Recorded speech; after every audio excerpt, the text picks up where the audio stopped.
waa xaar leen.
tuuti bu gis kii vitre bi quoi gis boo ko gis yow boo ko gis tuuti rek nen na soo ko gis ne même nga koy gis tuuti baax arrière na xool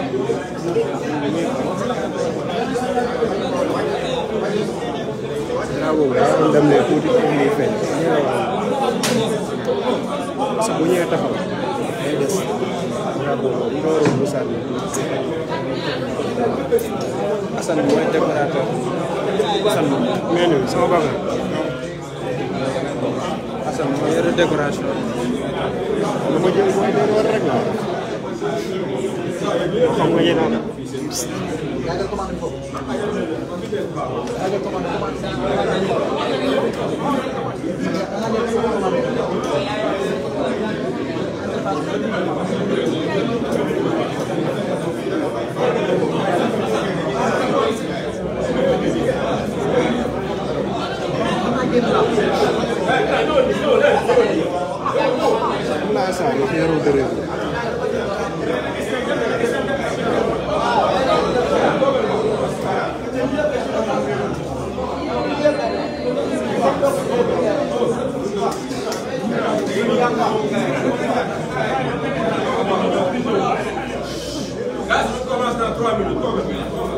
Grau.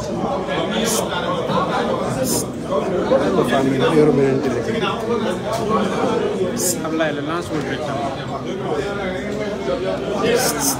Oh. Lance l'entraîne le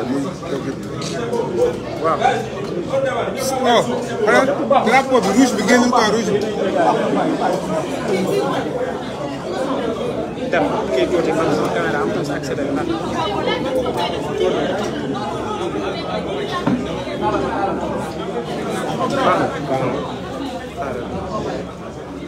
Zoom tuuti cadre bañ a feeñ aussi Fallou waaw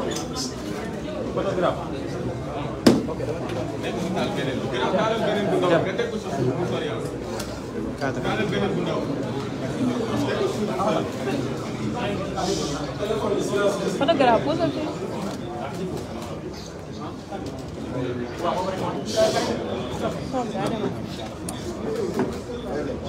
mbokki Sénégal asalaamaaleykum mbokki presse bi asalaamaaleykum ñu ngi leen di nuyu di leen ziare ci àjjuma bi di am mbégte jàkkaarloo waat ak askanu Sénégal waxtaan ak ñoom ci lenn rek lu xew ci dëkk bi te li ci bëri concerné ñu ñun ñii. damay doore sama waxtaan ci samay rakk samay xarit samay mbokk yi nga xam ne teg nañ leen loxo démb muy ay membres de ma garde rapprochée la ca Macky Sall jublu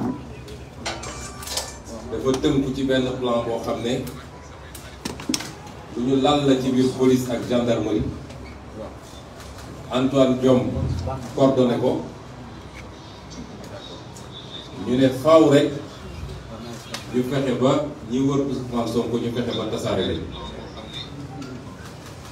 li muy njëkk a tekki mooy yemuñu ci ragal ma rek ci politique waaye malgré li ñu yor yëpp nag ci armée ak ci ngànnaay sama quelques éléments de sécurité yi daf leen jaaxal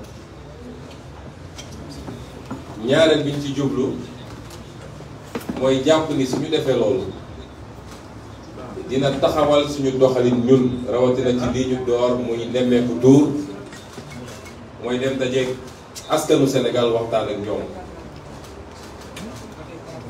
ñetteel bi mooy xoqatal nit ñi ba kenn dootul ñeme jege Ousmane Sonko waaye may yëgal Macky Sall ni ci ñetti fànn yooyu yépp nag lajj na ni mu lajjee ci pexeel Ousmane Sonko bi muy Macky Sall ba tey jii lajj na ndax moom dafa xam lan mooy sama sécurité ñii taxaw nii ñoo ci gën a néew ñii taxaw nii ñoo ci gën a néew te ñii taxaw nii xaalis bu ñuy ut taxu leen a ànd ak Ousmane Sonko waaye dañoo gëm projet bi ñu bokk ci ni ci militant yëpp bokkee moo tax ku yaakaar ni mën nga leen a xoqatal ci ay jàpp yu ñàkk fayda da ngay sonal sa bopp. ñaareel bi dama ne ñoom ñoo ci gën a tuuti ñun amuñu problème sécurité waaye li ñu xam mooy man sama sécurité ay milliers de jeunes sénégalais su ma woote woon léegi fii ay milliers jeunes sénégalais ñooy ñëw kon sama sécurité kenn mënu koo tas. ñetteel bi mooy nemmeeku tuur bi mënuñu ci dara bu soobee yàlla sax semaine bii ñuy dugg ñu continuer ndax def nañ suñu premier département alhamdulilah dem seeti sénégalais yi waxtaan ak ñoom gis ci lu ëpp sax suñu yaakaar ci nit ñu dalalee ci ni ñu amee yaakaar ci ñun waaye it seen i jàmbat ci réew mi ak nattu yi nga xam ne Macky Sall teg na leen ko li xew nag démb ñëpp xam nañ ni provocation la te li ko andi mooy xam nañ ni li ñu yëkkati woon foog ni mën nañ cee pexeel Ousmane Sonko gis nañ ni loolu du mujj fenn te dinaa ci ñëw bu si kanam ndax seen complot mois de mars 2021 la lajj moo tax barki dem ma ne Sénégalais bu leen génn bu leen xuloo dem leen toog maa ngay dem uyu ji wax fa samay dëgg ñëw toogaat tool ak yéen ñu ànd def suñuy activité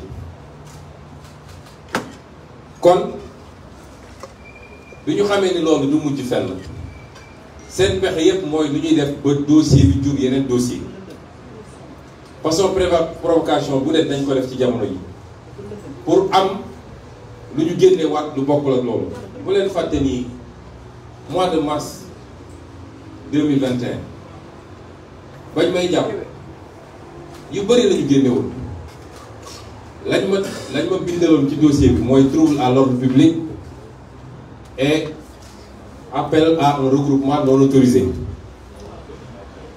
ñu génn ci loolu daal di bindaat appel à insurrection et xawma lan menace sur les institutions yooyu yëpp mi ngi ñu bind foofu parce que cette stratégie la mooy xam nañ ni bii du dem fenn il faut ñu fexe ba créer yi ci des bu leen fàtte ni tey procureur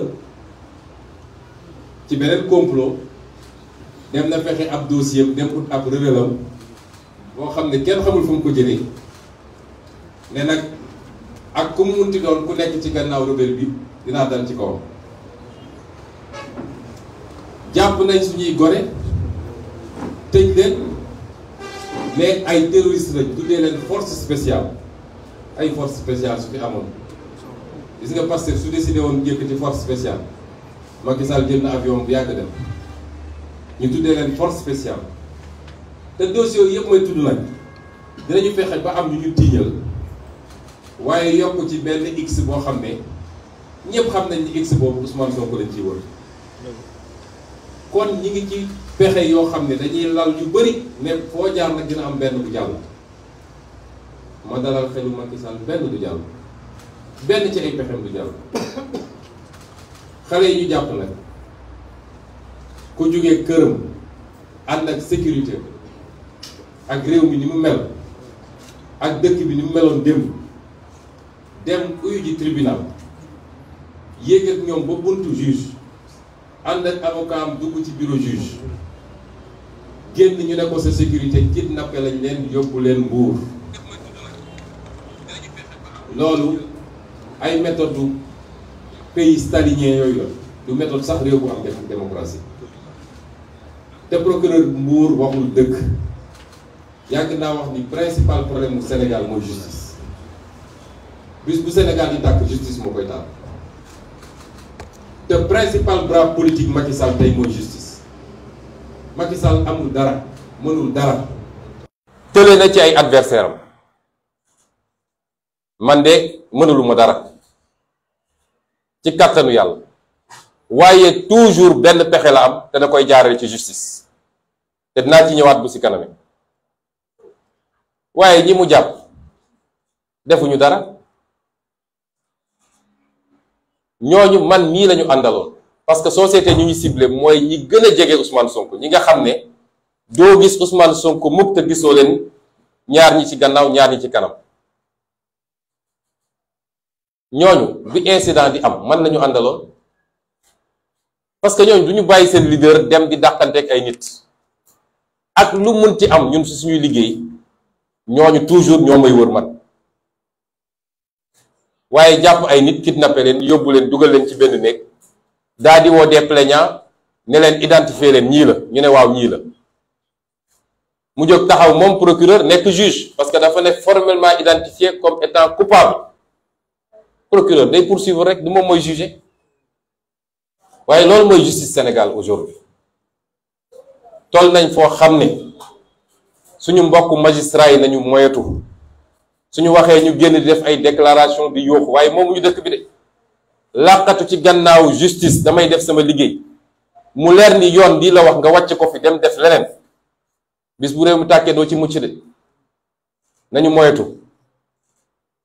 nañu moyetu di yee fitna parce que Macky Sall moomul réew mi te nañu jiital yàlla seen liggéey te bu soobee yàlla dinañ bàyyi xale yooyu parce que defuñu dara Pastef lan lañ ko fi deful song nañ suñu siège ak ay jaasi gaañ ci ay xale ñu déposer plainte ñu denc plainte bi rey nañu suñu jigéen Mariama Sagna ba léegi teg nañ ko fële dóor nañu suñuy nit damm nañ ay loxo rey nañu suñuy ndaw yu bëree bëri enquête sax ubbiwuñu ko barki démb dégg ngeen bi waa Amnesty ñëwee fii exiger ñu def enquête waaye bis bu ne ñu ngi pexeel te waa dëkk bi yépp laay waxal nag jiital ci kilifa yi parce que kilifa yi waruñu di intervenir lu dul Macky Sall sukk na fii léegi Macky Sall dumawuñ ko ba mu sukk rek kenn du intervenir waaye moom mën na xëy di dóor nit ñi di duma nit ñi di def lu ko neex kenn du wax ci loolu réew du doxee noonu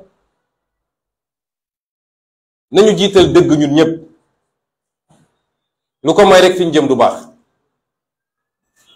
am na lu xewoon ci réew mi ay kilifa sàkku ñu ñaan ñu te jamono ñu ñëpp xam nañ ne pouvoir bi daanu woon na ñun nangul leen ko teg seen loxo ñu laaj ñu teg seen loxo lan mooy suñuy jàmbat ñu teg ko seen loxo ba léegi dégguñu ci dara.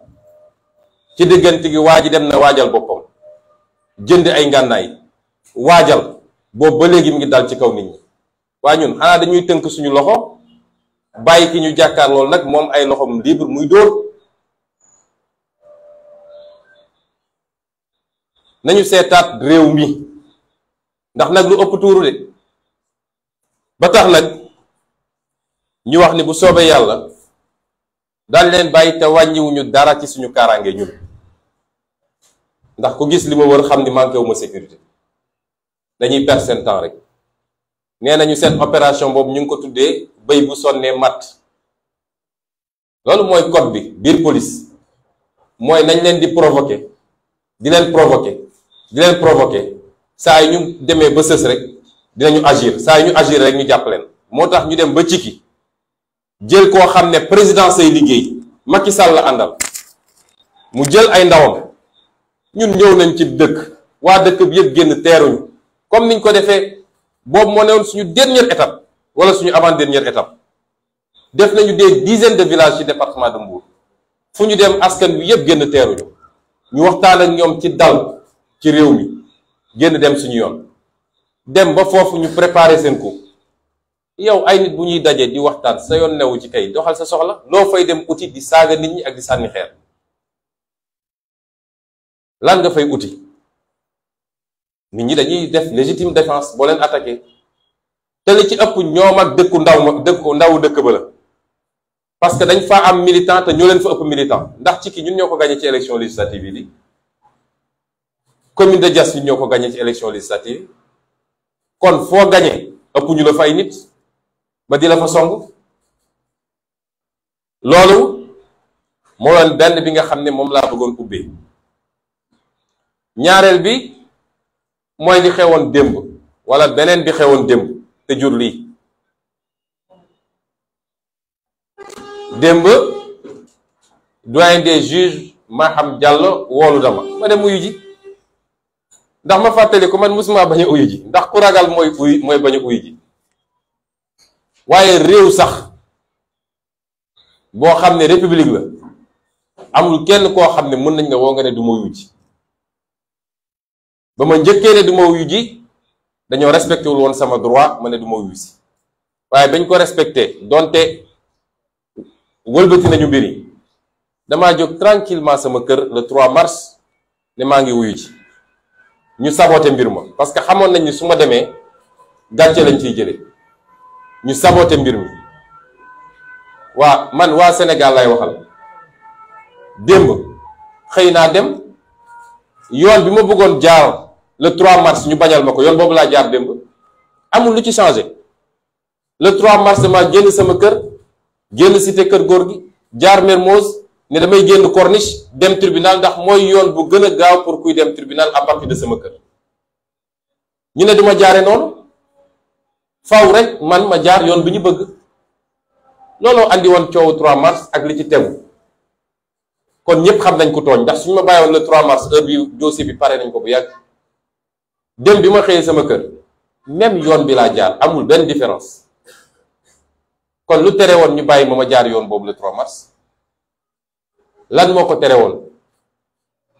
kon ñoom ñooy di yee fitna ñoom ñooy di andi ay problème man en tant que citoyen sénégalais buñ ma woowee am naa jaar fu ma neex am naa droit jaar fu ma neex li am solo mooy suñ la nee midi na la fekk tribunal midi na la fekk tribunal waaye su ma neexee ma jóge Mbuur sax wala ma jóge Thiès di daagu di ñëw waaye midi lañ ma wax naa yegg tribunal midi dinaa yegg tribunal.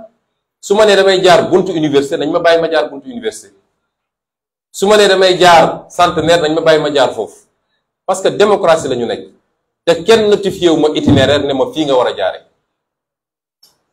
bu loolu weesoo nag dem nañu wuyu ci jàmm ni ma ko waxoon sénégalais yi ñibbisi ci jàmm fanaan suñu kër ci jàmm. ndax nag nee naa leen dossier bii du ngeen ci mës a dégg tëj nañ ci Ousmane Sonko de du ngeen ko mës a dégg du ngeen mës a dégg dossier bii tere na Ousmane Sonko nekk président de la République incha allah te lu ma leen mës a wax gis ngeen ko. ba ñu demee wuyu ji doyen des juges ñetti laaj la ma laaj ñett wax ji bëri na ku nekk di inventé lu ne bind nañ ko waaye ñetti laaj la ma laaj. gis nga interview bi su audition bi su guddee maa ko guddal audition bi mënoon na durer 15 minutes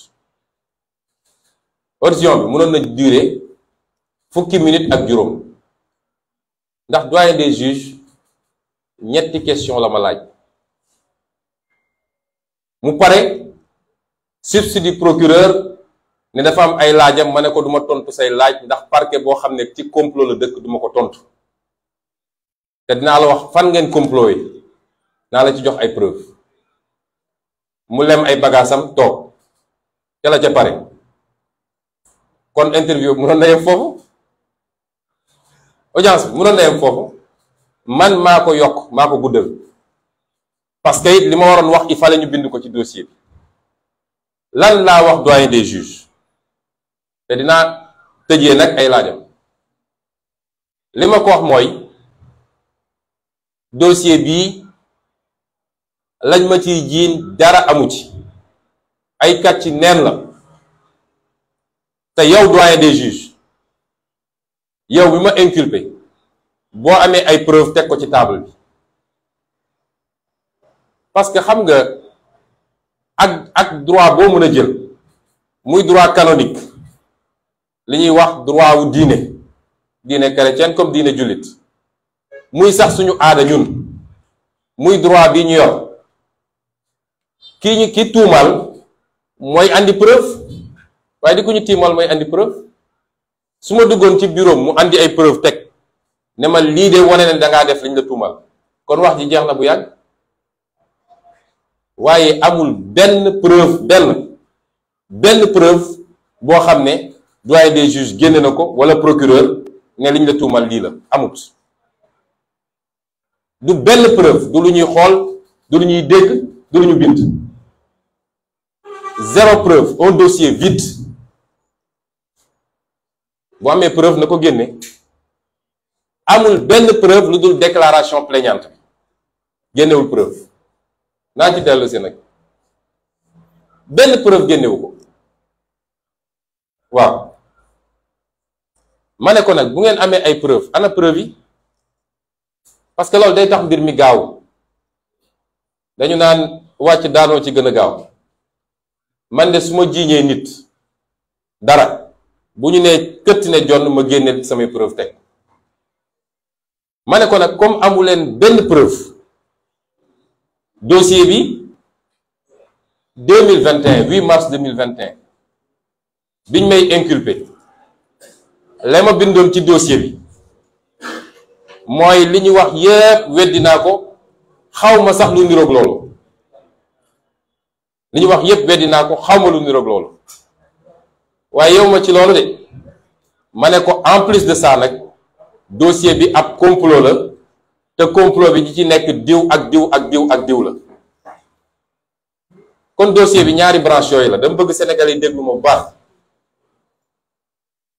dama di kuñ doon jiiñ ba far tey man maa wëlbatiku di jiiñaate li ñuy wax l'arroseur arrosé man lañ doon jiiñ ba far man tey man maa wëlbatiku di leen jiiñ waaye Sénégal yi laa bëgg ñu déglu li may wax nii man mi ñu jiiñ ñoom andiwuñu benn firnde benn preuve ci liñ ma jiiñ man mi leen jiiñ damaa andi ay preuve teg ko ci table bi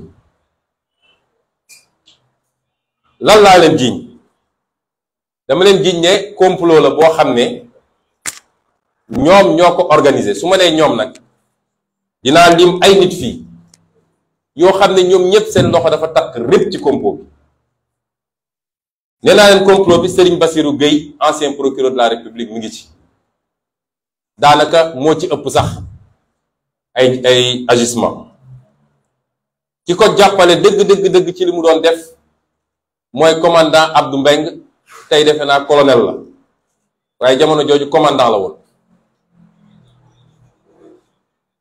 ka ca tegu te loxoom takk rëcc ci complot bi mooy général Moussa Fall nga xam ne tey moom la ñu dénk lépp luy gendarmerie moo tax mbir mi jaral ko lu nekk fi mu ne nii gendarme yi ne woon ci bàmmeel sax génne nañ leen soxla leen tenue Moussa Fall. ñetteel bi di maître Gabisso maître fàtte naa tur bi waaye Gabi lañ koy woowee moom mooy juróomeel bi bokk. ñu teg ci maître Dior Diagne bi nga xam ne ca lañ ma wax soxna la ci Antoine Diome bu leen fàtte ni Antoine Diome it lu ne mu ngi koy daj ci mbir mi bañ na ba moo dem jël ay waa BIP ne mooy aar ndaw sax di ko rawale tey ma nga Saly gannaaw suba mu nga Dakar gannaaw suba mu nga fële. ñu teg ci Mamadou Mamour Diallo bi nga xam ne loxoom takk na ci rib waaye ñooñu ñëpp boo leen dajalee nag seen digganteeg Macky Sall mi ne ci gannaaw lu juge war a mën a lu ñëtu la te teg ko fu ma teg nag li ma wax mooy yàlla dafa def ñoom bi ñu commencé ba léegi lu ñu nas rek yàlla génne loo xam ne foogewuñ ko déjà ci dossier bi rek ak niñ ko traité am na élément yu bari yoo xam ne nekk na ci déjà naa ci dellu si waaye yàlla dafa def bi coow li amee gendarmerie nationale ci njiitalu général Jean-Baptiste Tine comme coow li dafa bari woon ba gendarmerie nationale jaxasoo ci mu am coow ci biir gendarmerie général Jean-Baptiste Tine bi nga xam ne moo newoon haut commandant de la gendarmerie et directeur de la justice militaire dafa santoon ñu def benn enquête interne pour leeral mbir mi bi ñu paree enquête interne boobu dafa dem jox rapport bi Macky Sall dégg naa bi mu ko joxee Macky Sall daf ko ne j'espère que c'est la seule copie de ce rapport. moo wax leen ni rapport boobu moo tax ñu dàq général Tine andi général Moussa Fall ndax fi mu bëggoon rapport bi dem fi ko Macky bëggoon a yóbbu général Tine qui est un soldat digne dafa def liggéeyam correctement rapport bi dafa joxe benn procès verbal numéro 063 bar 4 bar HC bar CAB du 14 avril 2021 affaire capitaine Touré feuillet 1 à 18 ñaar ñi def enquête bi colonel Omar Diouf la ak colonel Crépin Arsène Sambou rapport boobu versé nañ ko ci dossier bi avec accusé de réception xam naa fooguñu woon ni yor nañu rapport boobu waaye fii Sénégal la tudd te patriotes yi ñi ngi fépp seen tappale yi ñu nekk du mucc ni mu amee woon ci certificat médical bi ñu doon nëppal noonu la amee ci rapport bi noonu la amee ci yeneen ak yeneen rapport bi lan la wax ci responsabilité Serigne Bassirou Gueye mooy Serigne Bassirou Gueye bi mbir mi amee moom yitteem yépp mooy woon nañu fexe ba jàpp Ousmane Sonko ci saasi moo tax ma ne Sénégalais yéen réglé ngeen dossier bi ba ñu bëggee def li ñuy def mars 2021 askan yépp taxaw ne du fi am boobu la dossier bi jeexee parce que bu ñu ma tegoon loxo mars 2021 te tey jii ñuy toog ni di wax du ma fi nekk maa nga fële Rebeuss ñu jël seen temps ne dañuy def seen instruction parce que Serigne Bassirou Gueye li mu waxoon commandant Mbeng daf ko ne je sais qu'il est trop fier dina ñëw waaye bu egsee rek téye leen ko en garde à vue après déféré ko ñu door ko mandat de dépôt loolu moo ne woon plan bi te bu ñu fexoon ba làq ma nag du ma mën a taxaw fii di wax la ñu liggéey yépp pour leeral Sénégalais du am kon foofu la ñu lajjee kon moom dafa li tubaab naan obsédé, dafa amoon yitte bu réeree ci nu muy def ba teg Ousmane loxo ci nu mu gën a gaawee, moo tax dafa mujj di parax-paraxe jàpp enquêteurs yi di leen def pression. bi capitaine Touré pare rapport am dégg naa nag ñu naan capitaine Touré moom la àndal ak yu demee noonu, wallahi ak ajjuma bi ñu ne capitaine Touré benn yoon laa ko mës a gis, mooy bi mu ñëwee jox ma sama convocation. benn yoon laa ko mës a gis ci àdduna, xamuma ko xamaanuma ko jëflantewuma ak moom, du démb du tey jii. Sénégal nag ku am ngor am dignité rek ñu ne dafa am lu ne ci suuf, waaye su doon loolu xam ngeen ni nguur lay àndal, kon lii ko dal yëpp du ko dal. dañu waxante dëgg. mu def pression enquêteurs yi ne leen gaaw leen pare dossier bi ñu defee PV d'enquête yónnee ko lii mi ngi ci rapport gendarmerie bi ma wax de, moom moo delloo rapport bi capitaine Mbengue commandant Mbengue ne ko changel rapport bi. mu ne ko changel rapport bi ci ban anam? ñaari anam yu garaaw a garaaw. bu ci njëkk mooy partie rapport initial bi nga xam ne yépp c'était à décharge pour man, mooy partie rapport yi nga xam ne dafa doon fësal ni lii mënul am, moom la ci PV gendarmerie moom la ñu def nii souligné ko en jaune, ba pare ne partie retranchée dans le PV modifié du 9/2/2011 et ayant fuité.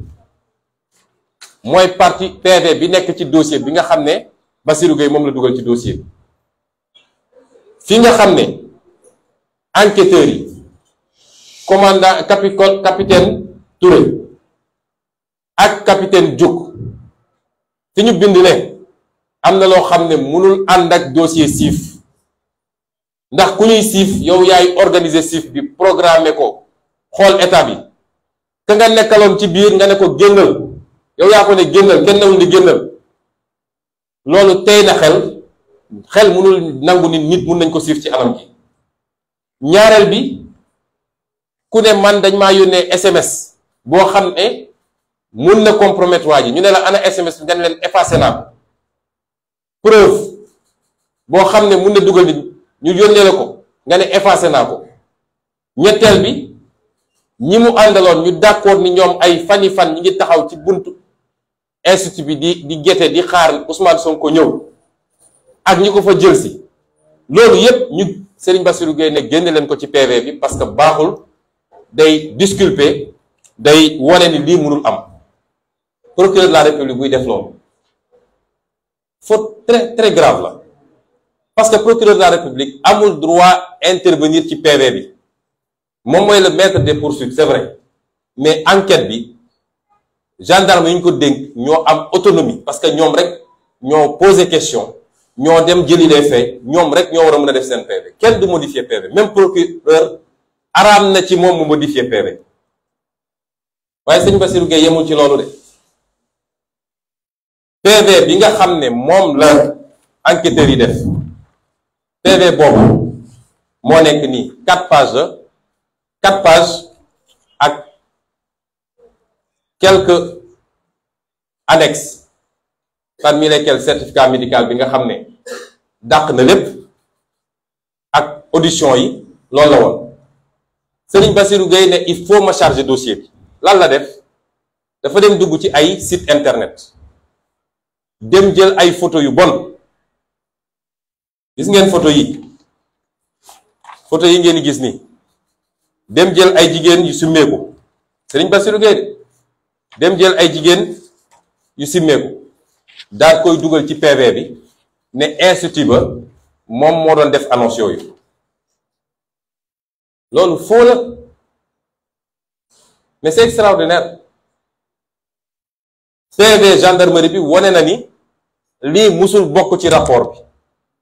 waaye li gën a neex, samay avocat dañu ne woon juge d'instruction bi na def réquisition ci police cybercriminalité, xool ndax yii, parce que am na ay numéro téléphone, am adresse Facebook, ndax am na rapport ak institut ba. bi réquisition yi génnee lu ñu wax amul benn rapport jegewul sax. Procureur buy def loolu pour charger quelqu'un parce que lim ci doon ut te noonu lañ ko waxee ci PV bi noonu la ko capitaine Touré waxee ci témoignage am li mu doon ut mooy fexe ba ndaw see ñuy wax Ndeye Khady Ndiaye nga xam ne lu ne teg na ko tuuti mu rey doomam dañoo naroon assassiner doomam ñu fexe ba gëmloo nit ñi ni moom ab proxénète la da doon jaay ay jigéen mun a jaare foofu pour atteindre ma man. lii dama ko wax le juge d'instruction daal koy génneel des preuves teg jox ko rapport bi nga xam ne du lu ñuy laam-laame moo tax ci fan yi fii lundi bu soobee yàlla dinaa déposer une plainte devant la chambre criminelle de la Cour suprême ak devant ligage contre Serigne Bassirou Gueye parce que Serigne Bassirou Gueye ab criminel la tappaleem yi mu tappale moo jural Sénégal fukki bakkan ak ñeent ci ay complot yoo xam ne procureur bokk na ci ñu ko sumb ñaareel bi mooy lu mu doon def yépp nag commandant Abdou Mbengue la ko doon defloo parce que bi enquête bi paree ba capitaine Touré ak capitaine Diouk di ko doon jàppale joxe commandant Mbengue da leen génne ci mbir mi verrouillé te moom nangu na ko ci PV gendarmerie bi enquête bi moom nangu na ni moom la Bassirou Gueye ne changé mbir yi mu changé ko li ma leen di wax ni noir sur blanc la de moom nangu na loolu moo tax ma ne boole naa ko ci parce qu'il est complice parce que nit ak nu mu ci demee ak loo bëgg-bëgg carrière buñ la joxee ay instructions yoo xam ne dëppoowul ak yoon da nga ko war a bañ ñetteel bi mooy général Moussa Fall général Moussa Fall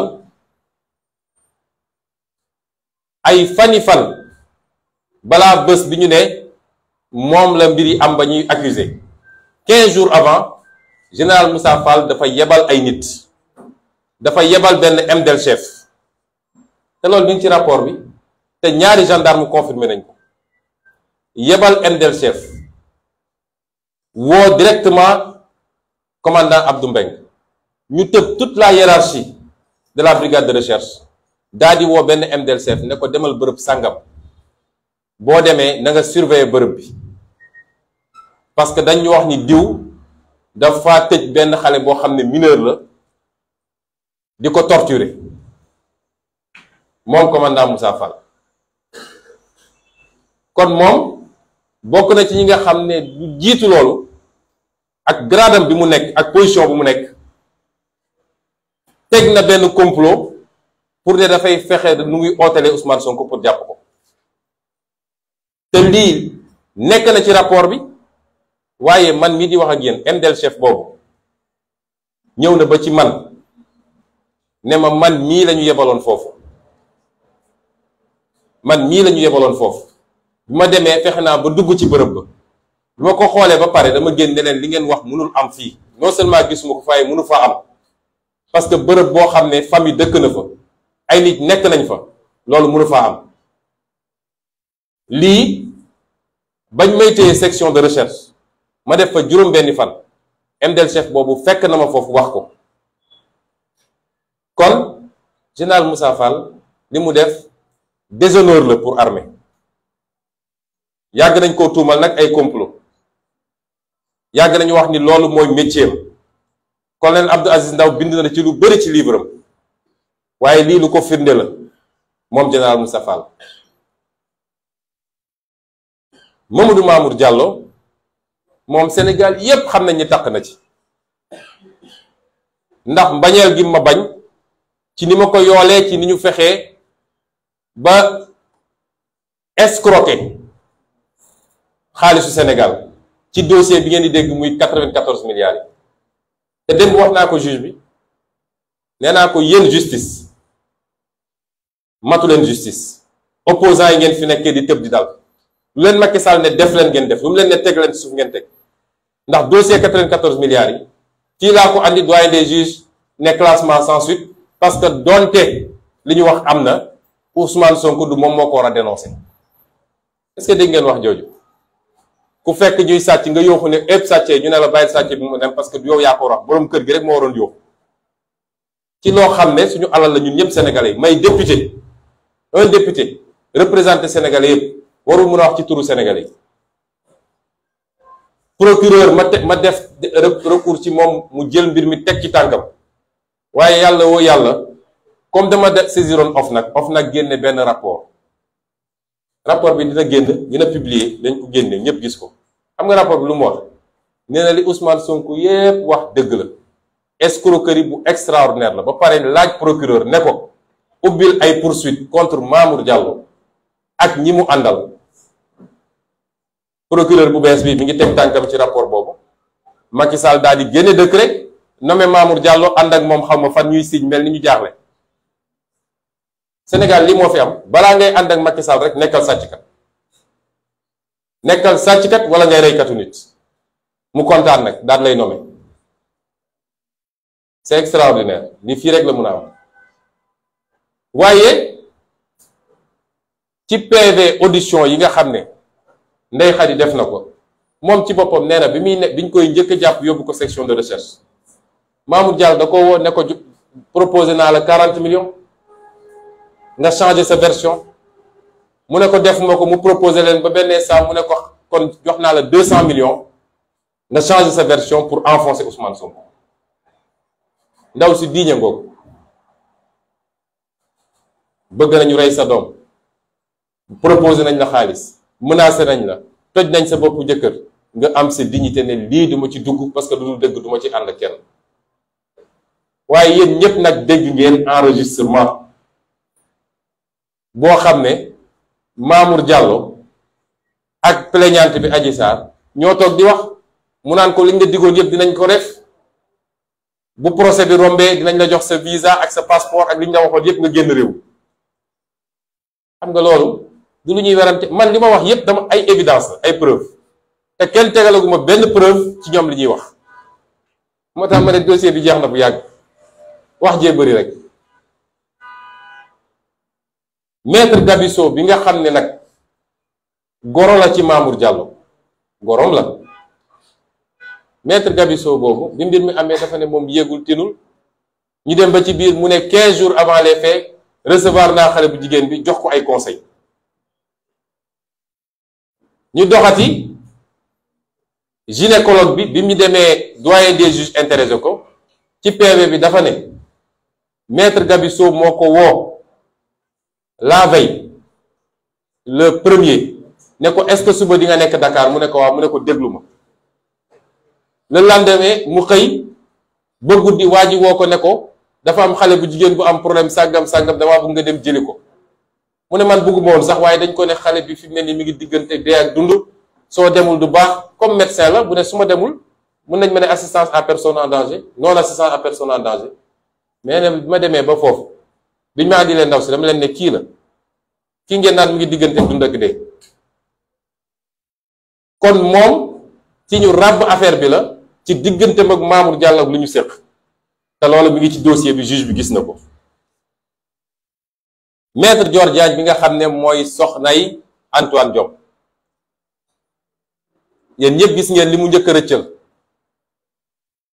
te tey mu andi problème ci biir baro bi ba tax duma ci sori waaye Sénégal yëpp gisoon nañ wax mbir mi naka la war a demee bu leen ko tëj bu leen ko jàpp na ngeen def nii dañ fexe ba procès am rek ñu fexe ba yàq deram ngeen bàyyi ko mu ñibbi mooy plan bi rek ñoom Antoine Diome moom ak keneen ak keneen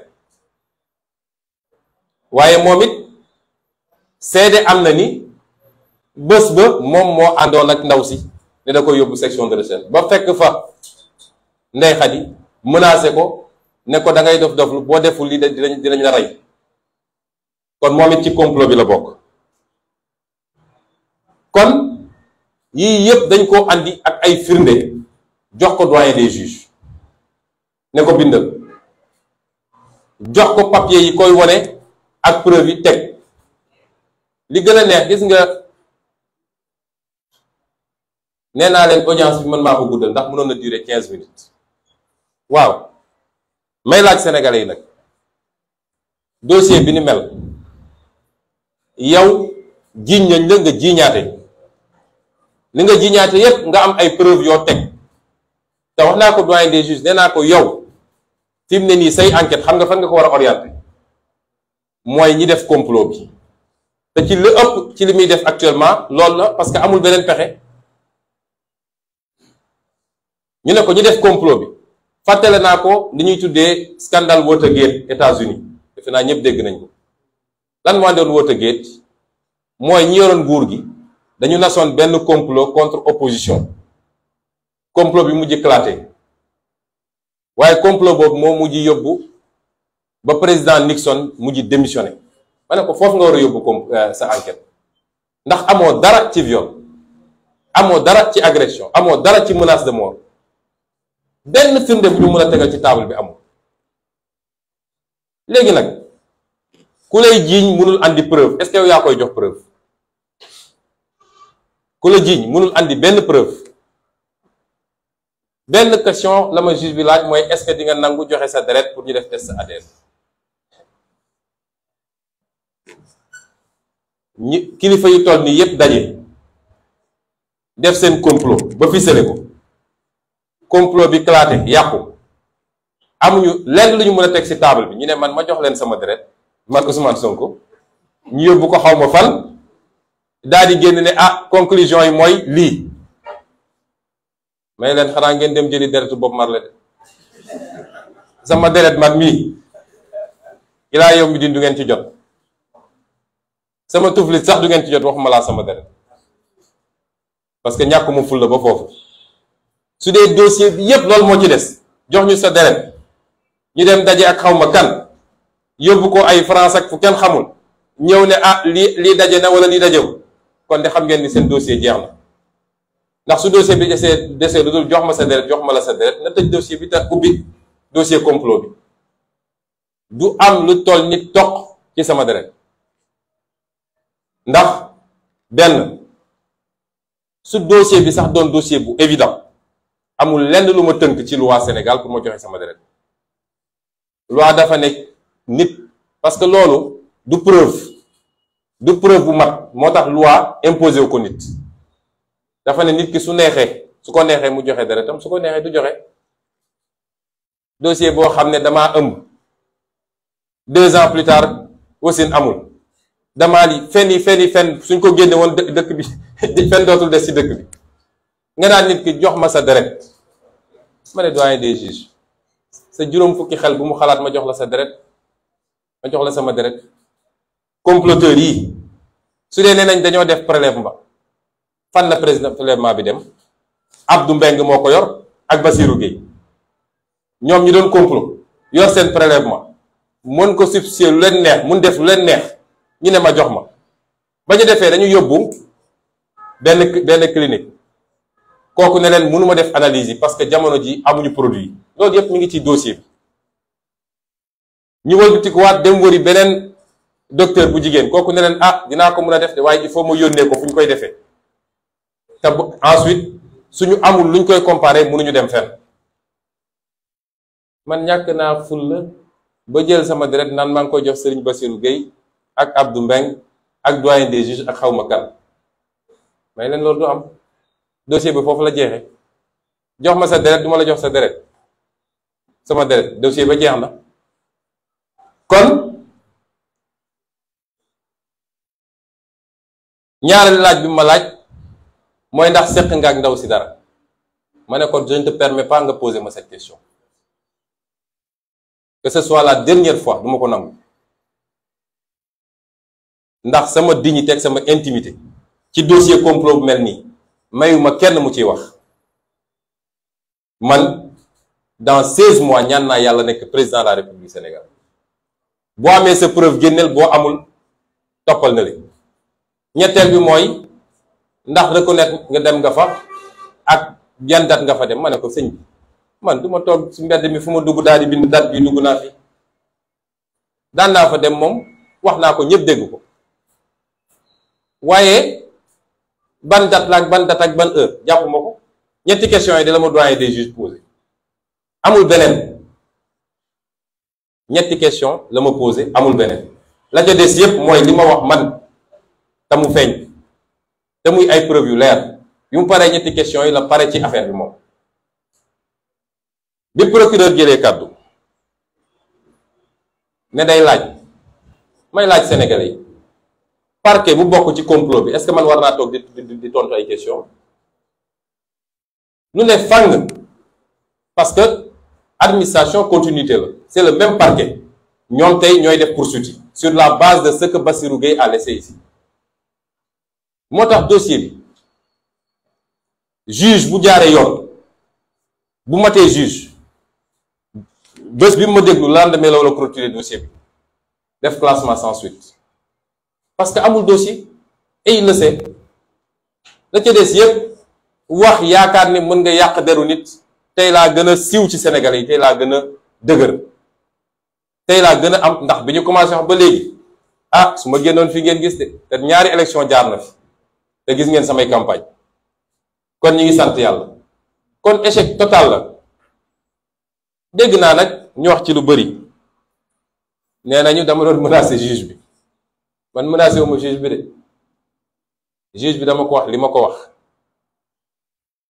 dama ko ne Sénégalais yi dootuñu nangu réew mi di tàkk ci benn acte boo xam ne benn magistrat moo koy posé parce que nag moomu leen nit ñi de moomu leen nit ñi de doxal leen yoon wax droit jàmm ne ñooy lu ko may nag su ngeen taalee réew mi du ngeen ci mucc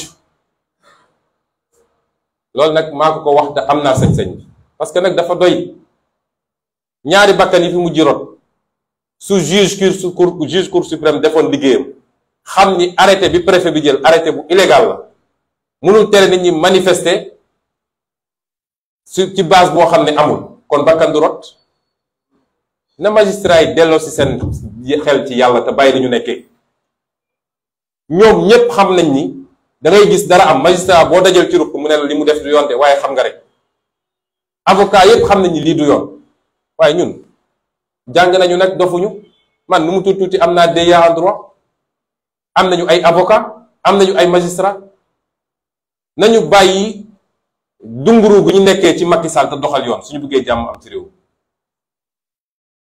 parce que ma waxaat ko moo tax ma yoon gars yi jotagul dem leen toog bu dee bëgg nañu taal réew mi rek nañu essayer def lu ñu warul def ci dossier bi léegi naa Macky Sall ku mu gis ne ko lu fi xewoon du fi xewaat lu ko raw moo fi xew nañu delloo ci seen xel te respecter Sénégalais yi réew mi tal na leneen nit ñi lekkuñu naanuñu nit ñi liggéeyuñu nit ñi fajuwuñu réew mi nit ñi sonn nañ ngeen xëy suba ba ngoon jot di complot pour ni ngeen liquider adversaire politique loolu ba kañ ay magistrat leen ci jàppale foo mu jeex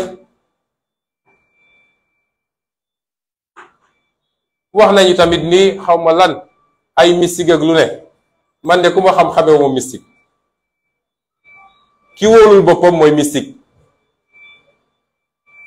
ndax bañ duggee ci bureau ba ci suuf yépp ndox la woon avocat yi non bul jàll lii saafaral gars yi ne ko waa mais doyen ndox mi nu mu demee mu ne non est-ce que ci toiture bi la jóge toiture bi de moo gënoon a sec fii est-ce que ci toiture bi la jóge greffier bi ne ah non non clim bi la clim bi kenn taalu ko fu ndox di jóge gars yi ne noonu nañu xaar ba ñu fobeere man ma dox jaar ci kaw ndox li dem toog jàpp sama ñàmbur ndax man Macky Sall su dee xërëm rek la yaakaar du musa am dara ci man te teguma ko fenn du dul gëm yàlla wóoru ko ak nit ñu baax ñu nekk ci réew mi di ma ñaanal te kenn xamul nu mu toll man yooyu jaaxaluma ma nga bandaas loxo bi fii ba fii xam naa dañ ko ne bul nuyu gars yi loolu day wane manque de confiance te juge bu manqué confiance rek def pression ci kawam day yomb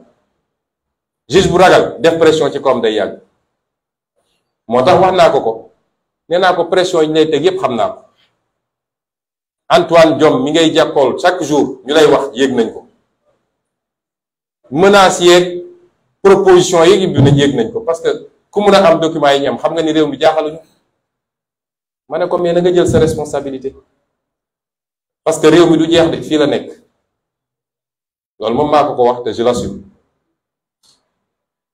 kon lii moo xew démb amul leneen te wax nañ ko it fàttali naa ko nag ne ko man j'ai rien contre lui te dafa di juge boo xam ne ñi ko xamoon démb ak barki démb nee nañu ku jub la woon ku dëddu woon la démb ak barki démb laa wax ndax gis nañ fi lu ne te dossier bi du n'importe quel dossier ndax Macky Sall bakkanam la ci teg nee naa ko xam naa liñ la sant mooy même su dee dossier bi amoo ci dara fexeel rek ba renvoyer en procès mu doon un procès moral ndaw si ñëw taxaw naan fii la ma def lii fële la ma def lii nangam ma ne ko loolu lañ la sant te loolu du sa liggéey yow xam nga ni loolu du sa liggéey ma ne ko tey aw ma dara contre toi waaye nag dossier bi balaa ñu la koy jox sax février 2021 bi loo dossier bi ne kët ne jon nga publier woon sa page Facebook benn article boo xam ne dañ ma doon saaga ci article est-ce que kooku jaadu na man ma wóolu ko koo xam ne joxaguñ ko woon dossier bi xamuloon sax ni dinañ ko mus a jox dossier bi mu publier ci page Facebook am benn article benn waaye Macky Sall bu nekk France bu ma doon saaga man ak bu ma condamné ci dossier bi ñu teg ci ay 9 mois ñu woo ko moom jox ko dossier bi est-ce que loolu war na dal suñu xel ñu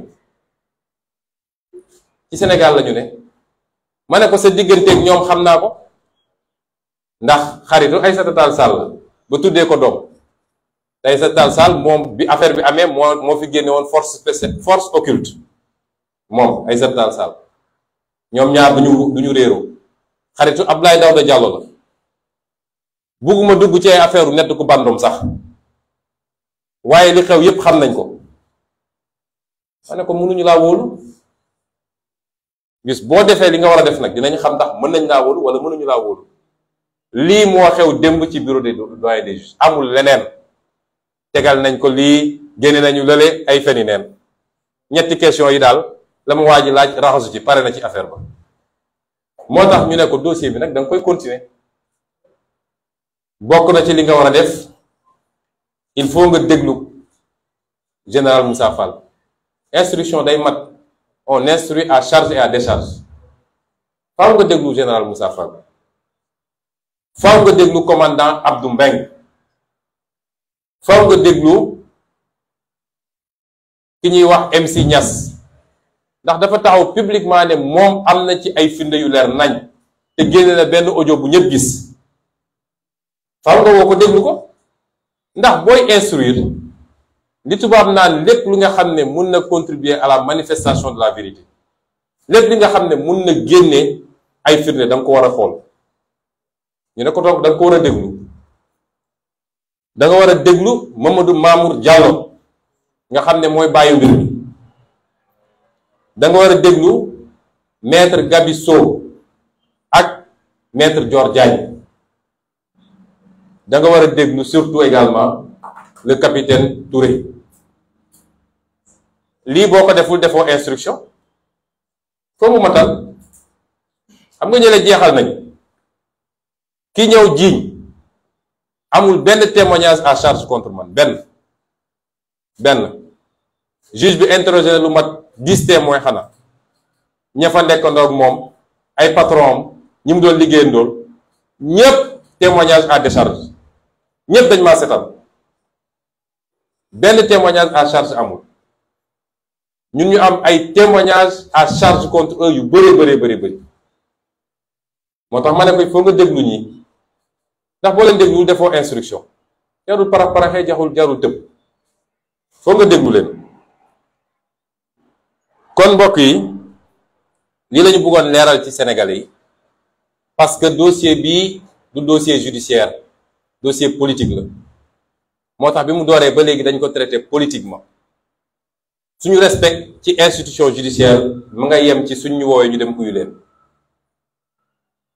waaye seen doxalin musul dal suñu xel bi ñu nekkee ci politique ba léegi justice dafa mus a dal suñu kaw te musuñoo plainte ba justice traité ko musul am kon ñooñu mënuñu leen wóolu lii daal moo am démb amul leneen lu ci yokk moo wax ko sénégalais yi ñu dégg parce que ñoom ñooy véritable justice ci affaire bi te atte woon nañ ko ba noppi démb tey doog a ñëw. Kon je vais résumer en quelques mots ce que je viens de dire en français. J'ai commencé mon allocution en langue nationale par ce qui s'est passé hier à propos de ma sécurité rapprochée. Le procureur de la République de Mbour et les forces de défense et de sécurité ont profité lâchement, parce que c'est une attitude très lâche ce qu'ils ont fait, de mon audition auprès du doyen des juges, ou par le doyen des juges, pour procéder à l'arrestation de 6 membres de ma sécurité. Et ce, sans remise de convocation à ma connaissance. J'ai entendu dire que, par certains, je ne l'ai pas vérifié, que les convocations ont été remises au moment de l'arrestation. Ce qui n'est pas vérifié apparemment. Sans remise de convocation, alors qu'on n'est pas en face d'une situation de flagrant délit. C'est du kidnapping, c'est pas une arrestation, c'est lâche et c'est indigne. C'est une énième provocation pour essayer de déclencher des réactions de la part de notre parti et de la jeunesse sénégalaise. C'est pourquoi nous demandons à tout le monde de rester encore calme. Parce que cela participe d'un projet beaucoup plus vaste, concocté au plus haut sommet de l'État, piloté par le ministère de l'Intérieur. Le nom de code de ce projet, je ne sais pas si je serai fidèle en langue française, c'est que toute chèvre acculée finira par mordre. La stratégie est très claire, c'est de provocation en provocation, tout faire pour nous pousser à réagir et en profiter pour créer des dossiers judiciaires. Puisque le régime en place, Macky Sall en premier, sait pertinemment que son complot a raté. Que ce n'est pas avec ce dossier fantoche de viol et de menace de mort qu'il va régler ce dossier. Vous savez, le doyen des juges, tel que je l'ai vu, lui-même ne croit tellement pas à ce dossier qu'il ne m'a posé aucune question sur les menaces de mort. Rappelez-vous que je suis poursuivi pour viol et menaces de mort. Aucune question sur les menaces de mort. Parce qu'il sait que c'est ridicule, c'est fantaisiste. Moi qui débarquerai je ne sais où comme Lucky Luke avec une artillerie pour menacer, il n'a posé aucune question sur cela. Donc Macky Sall sait que ce dossier est morné, qu'il est vide, qu'il ne correspond à absolument rien, à part essayer de jeter l'opprobre sur ma personne en nous déplaçant sur le terrain vulgaire de mœurs. Mais cela n'a pas payé. Parce que plus ils en inventent, plus je gagne en popularité auprès du peuple sénégalais. Et les 2 élections qu'on vient de vivre en attestent suffisamment. Puisque nous avons quasiment laminé. Ceci pour vous dire que ce qui s'est passé hier entre dans ce cadre. C'est d'essayer de créer des dossiers dans ce dossier puisque ce dossier est vide. Je vous rappelle qu'en mars 2021, plusieurs procédures avaient été ouvertes contre ma personne. Attroupement non autorisé, trouble à l'ordre public, menace sur les institutions, appel à insurrection. Parce que c'était la stratégie, c'était de partir d'un dossier, mais d'en ouvrir une panoplie en se disant qu'il y aura forcément un dossier qui va passer. Et qui va nous permettre, ne serait-ce qu'une condamnation avec sursis, pour l'empêcher d'être candidat en 2024. Eh bien, je dis à M. Macky Sall qu'il perd son temps, lui et sa justice. Ceux qui ont été arrêtés sont les membres les plus rapprochés de ma sécurité rapprochée. C'est ceux qui ne me quittent quasiment jamais, quelle que soit la situation. Vous pouvez visionner toutes les images, vous verrez qu'ils sont toujours avec moi. Ces messieurs n'ont participé à aucun affrontement. Ils n'ont participé à aucun risque. Et c'est à tort qu'ils ont été arrêtés. Sans identification ni preuve. Le procureur qui s'est transformé, lui, en juge, a même décrété leur culpabilité hier. Et vous venez prendre des gens qui sont ciblés depuis longtemps. Limousine, Momo, Petit Lamine, Boy, Diaw, tout le monde sait que depuis longtemps ils sont ciblés. Ils sont sur les tablettes des forces de défense et de sécurité. Ils sont surveillés, ils sont filés du matin au soir. Nous le savons tous. Et ils ont profité de ça pour venir les cueillir, les mettre dans une pièce, appeler les plaignants pour dire, dites que c'est eux. Dites que vous les avez identifiés. Ils n'ont participé à absolument rien. Et ce qui s'est passé à Kiki relève de la légitime défense. Parce que nous avons été une énième fois attaqués. Vous savez, nous on fait une tournée pour aller à la rencontre des populations. Nous n'allons agresser personne. Et nous avons fait des dizaines et des dizaines de villages dans le département de Mbour. C'était l'avant-dernier village de notre tournée. L'avant-dernier village. On n'a jamais eu de problème. Jamais. Et là-bas, c'était planifié par une dame qui se trouve être de l'APR et travaille à la présidence de la République, qui a planifié une attaque en règle, et nous n'accepterons jamais de nous laisser taper dessus, de nous laisser jeter des cailloux sans réagir. Mais le plus gros de la réaction, je vais vous le dire, c'est les militants de la localité. C'était pas ma sécurité, parce que ma sécurité était autour de moi. Quand il y a des problèmes, la sécurité fait bloc autour de ma personne. Et moi-même, de là où j'étais, je n'entendais les bruits que de très loin. Ce qui fait qu'on a poursuivi tranquillement les discussions que nous entretenions avec les populations. C'est à la fin qu'on m'a rapporté ce qui se passait de l'autre côté. Et beaucoup de membres de cette sécurité-là étaient autour de moi. Ils n'étaient pas mêlés à ça. Je rappelle que nous avons plus de militants que dans cette zone, comme presque partout au Sénégal maintenant. Parce que nous avons gagné Tiki largement lors de ces élections législatives. Nous avons gagné toute la commune de Dias. Et partout où nous allons, c'est d'abord nos militants et nos jeunes qui viennent nous accueillir et qui font bouclier. Et je veux rassurer Macky Sall et Antoine Diome qu'ils ne pourront jamais décimer ma sécurité. Ma sécurité, c'est pas seulement ce que vous voyez là. Et vous voyez que je suis bien encadré. Mais ma sécurité, c'est des milliers, voire des millions de jeunes Sénégalais. C'est ça ma sécurité. Je veux les rassurer également qu'ils ne pourront jamais interrompre ou handicaper la tournée nationale que nous avons démarrée. D'ailleurs, après ce petit répit, nous allons reprendre, s'il plaît à Dieu, la semaine prochaine. Nous ferons les 46 départements du Sénégal. Nous ferons toutes les communes du Sénégal et nous ferons le maximum de villages du Sénégal pour aller rencontrer des Sénégalais. Et ce qu'on a déjà vu dans le département de Mbour est extraordinaire et dépasse toutes nos attentes. C'est ça qui leur fout la frousse que vous voyez actuellement. Parce qu'ils savent qu'on avait déjà conquis toutes les grandes agglomérations, toutes les cités urbaines. Mais ils se rendent compte que nous sommes en train de prendre le monde rural. Et c'est ça qui leur fait peur. Mais je les rassure, ils ne pourront pas arrêter cette tournée. Nous allons continuer le plus tranquillement du monde.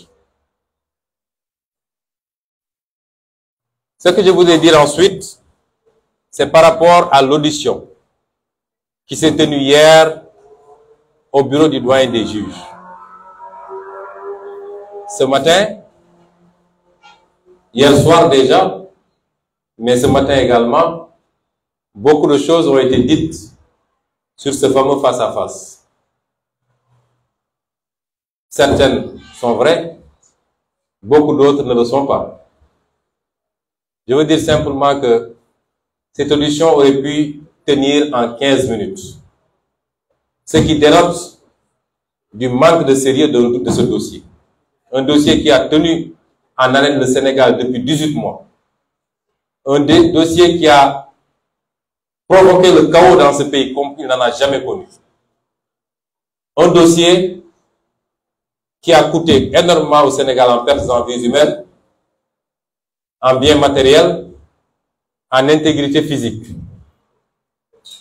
Un tel dossier. Et tout le monde retenait son souffle et attendait ce fameux face-à-face entre Ousmane Sonko et le juge. Monsieur le juge, monsieur le doyen des juges ne m'a posé que 3 questions. 3.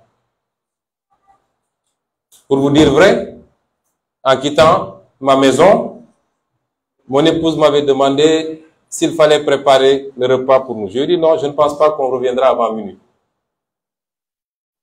Cette audience aurait pu durer 15 minutes puisque le doyen des juges ne nous a posé que 3 questions, j'y reviendrai.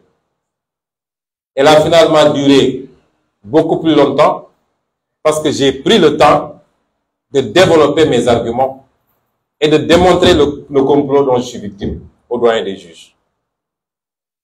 Donc, au moins sur 1h30 minutes, c'est moi seul qui ai développé et qui ai présenté au doyen des juges mes arguments. Le doyen des juges m'a posé 3 questions.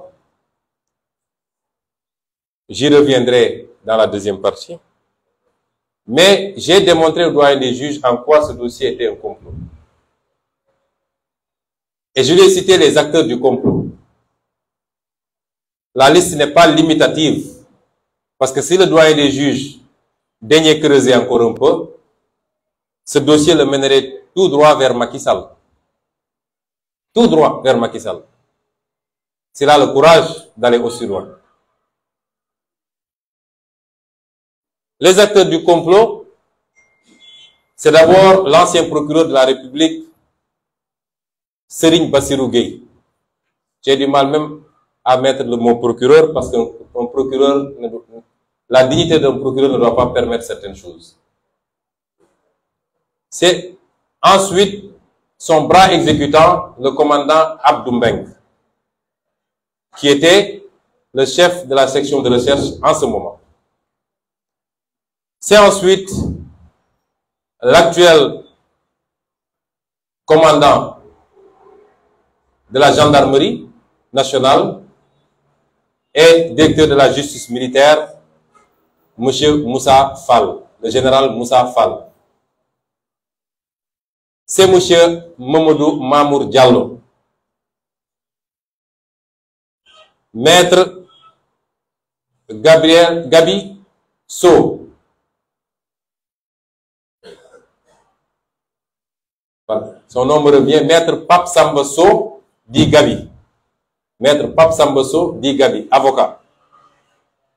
Maître Dior Diagne, épouse du ministre de l'Intérieur Antoine Diome, d'après ce qu'on m'a dit, elle aussi avocate. Et j'ai expliqué, au-delà de ce qui existe déjà dans le dossier, parce que le dossier est à 200% à décharge pour moi. Il ne comporte aucun élément et aucune preuve attestant d'un viol ou d'une menace de mort. Aucun. J'ai dit au doyen des juges, si vous avez des éléments à charge, mettez-les sur la table. C'est le moment. Il y a une accusatrice. Je suis inculpé depuis 18 mois.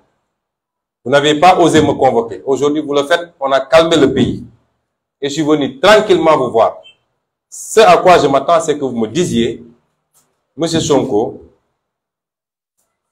à partir de la plainte et des investigations que nous avons menées, voilà des éléments à charge contre vous qui prouvent que vous êtes auteur d'un viol sur telle personne. Rien de cela n'a été.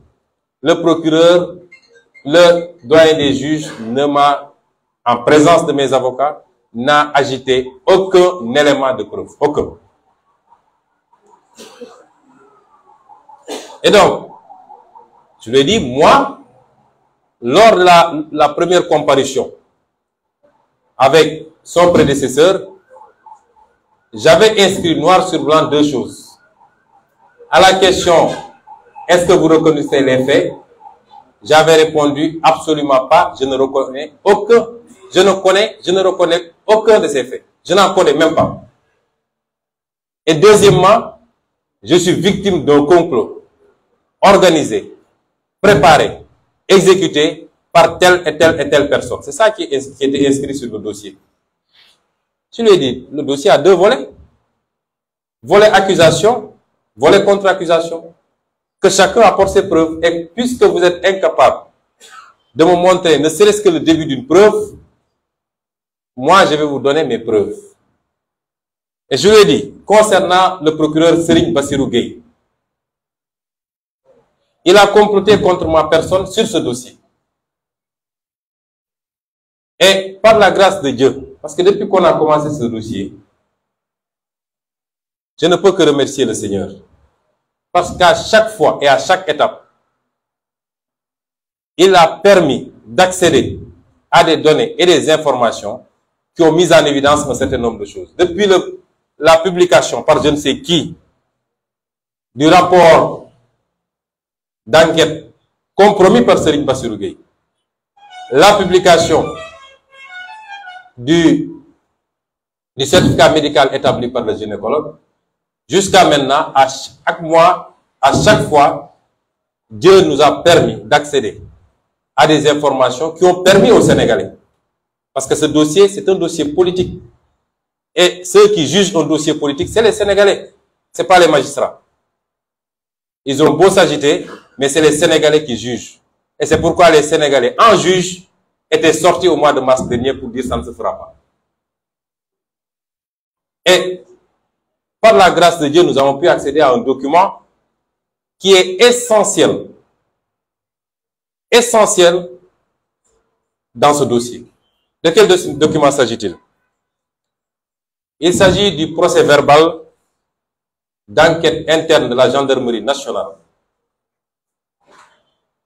Le procès verbal numéro 063, -4, barre 4, barre HC, barre CAB, du 14 avril 2021, intitulé Affaire Capitaine Touré, feuillet 1 à 18. Lorsque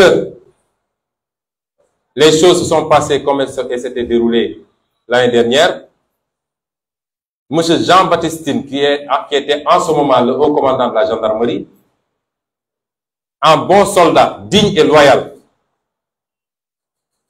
avait ordonné une enquête, et cette enquête avait été menée par le colonel Omar Diouf et le colonel Crépin Arsène Sambou. Ce rapport, on l'a versé dans le dossier. Les conclusions sont sans appel. Et c'est pourquoi je crois que Macky Sall va avoir la surprise de sa vie, parce qu'il ne sait pas que nous détenions ce document. Il paraît que quand ce document lui avait été remis, la première question qu'il avait posée, c'était « J'espère que c'est la seule copie ». Eh bien, ce n'est pas la seule copie. Parce que nous sommes dans un peuple de personnes dignes et de patriotes. Dans un peuple qui n'aime pas l'injustice. Ce que Macky Sall doit savoir, autant il est renseigné sur nous, autant on est renseigné sur lui. Même quand il prend son petit déjeuner, on sait qu'est-ce qu'il a mangé. Donc, il n'a qu'à arrêter ses gesticulations. Qu'est-ce que dit ce rapport? Ce rapport dit que Serigne Bassirou Gueye, procureur de l'époque, a travesti, a manipulé, a détérioré une pièce centrale dans un dossier, c'est-à-dire l'enquête préliminaire conduite par les capitaines Omar Touré et le capitaine Diouf. Il a manipulé les conclusions de ce rapport pour y introduire des éléments à charge contre moi et y soustraire des éléments à décharge. Il n'y a rien de plus grave. C'est une forfaiture.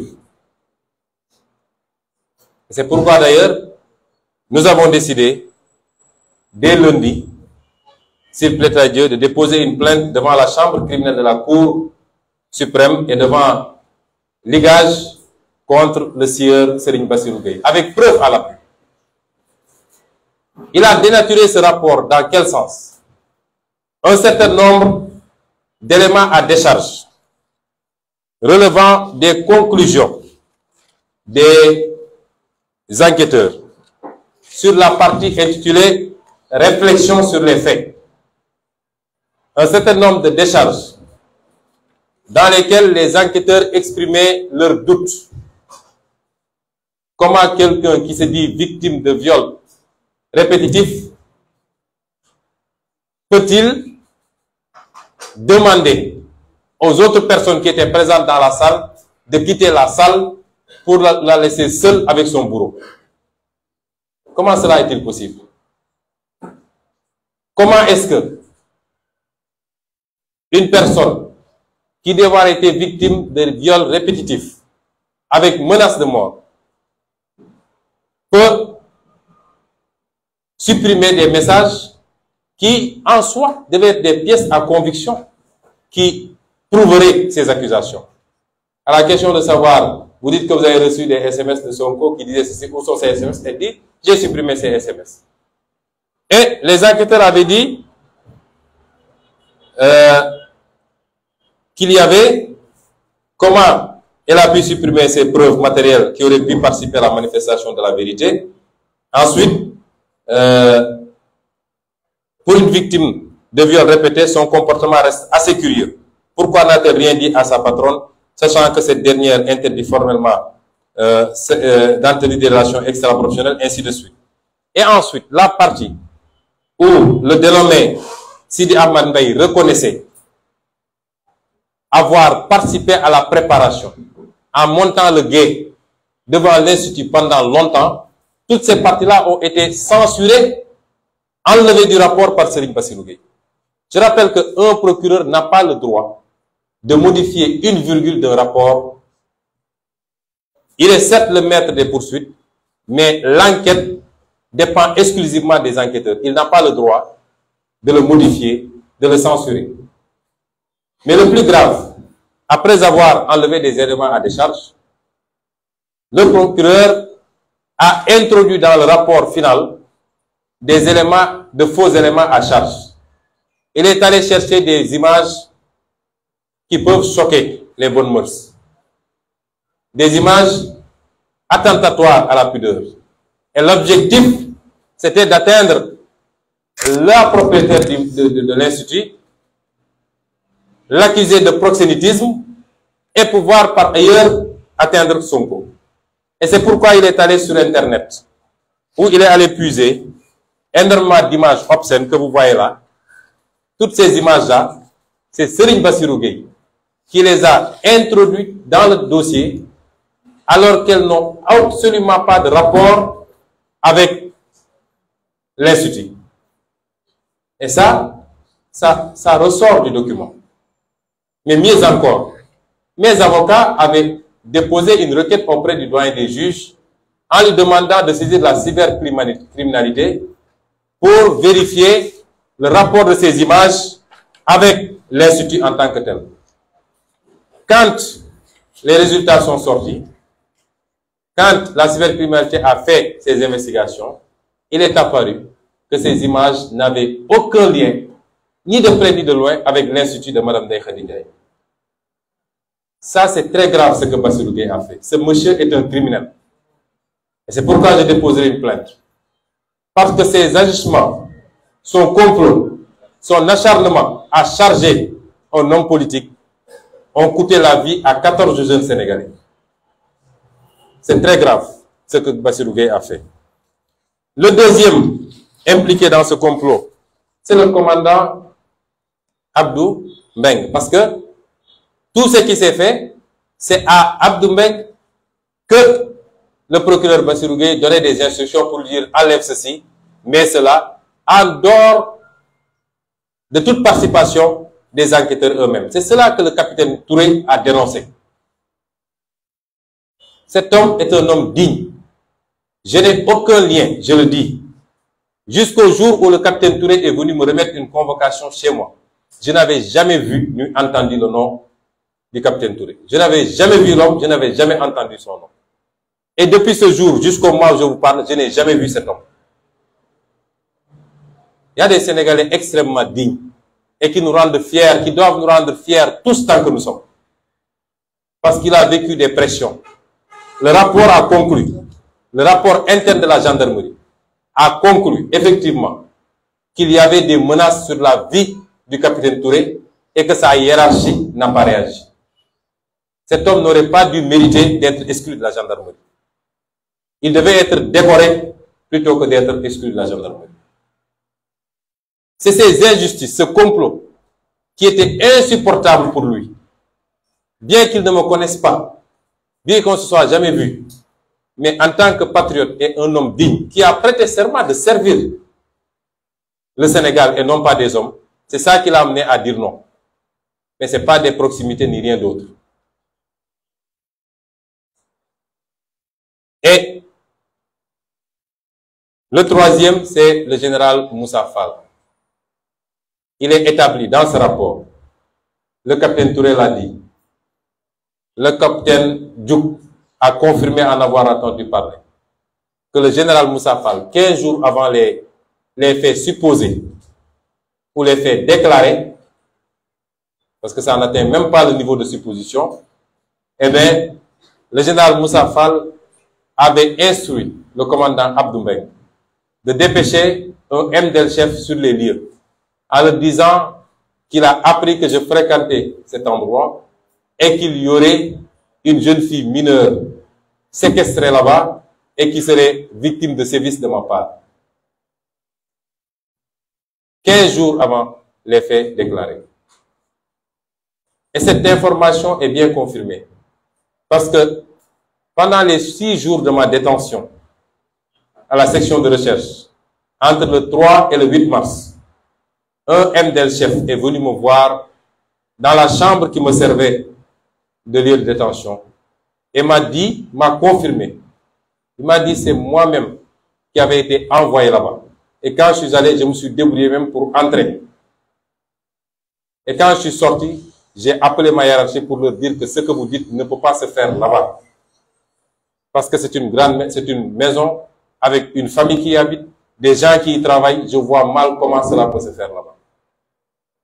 Comment un général de gendarmerie peut se permettre de telles pratiques qui déshonore son grade et son rang? Il est membre à part entière de ce complot.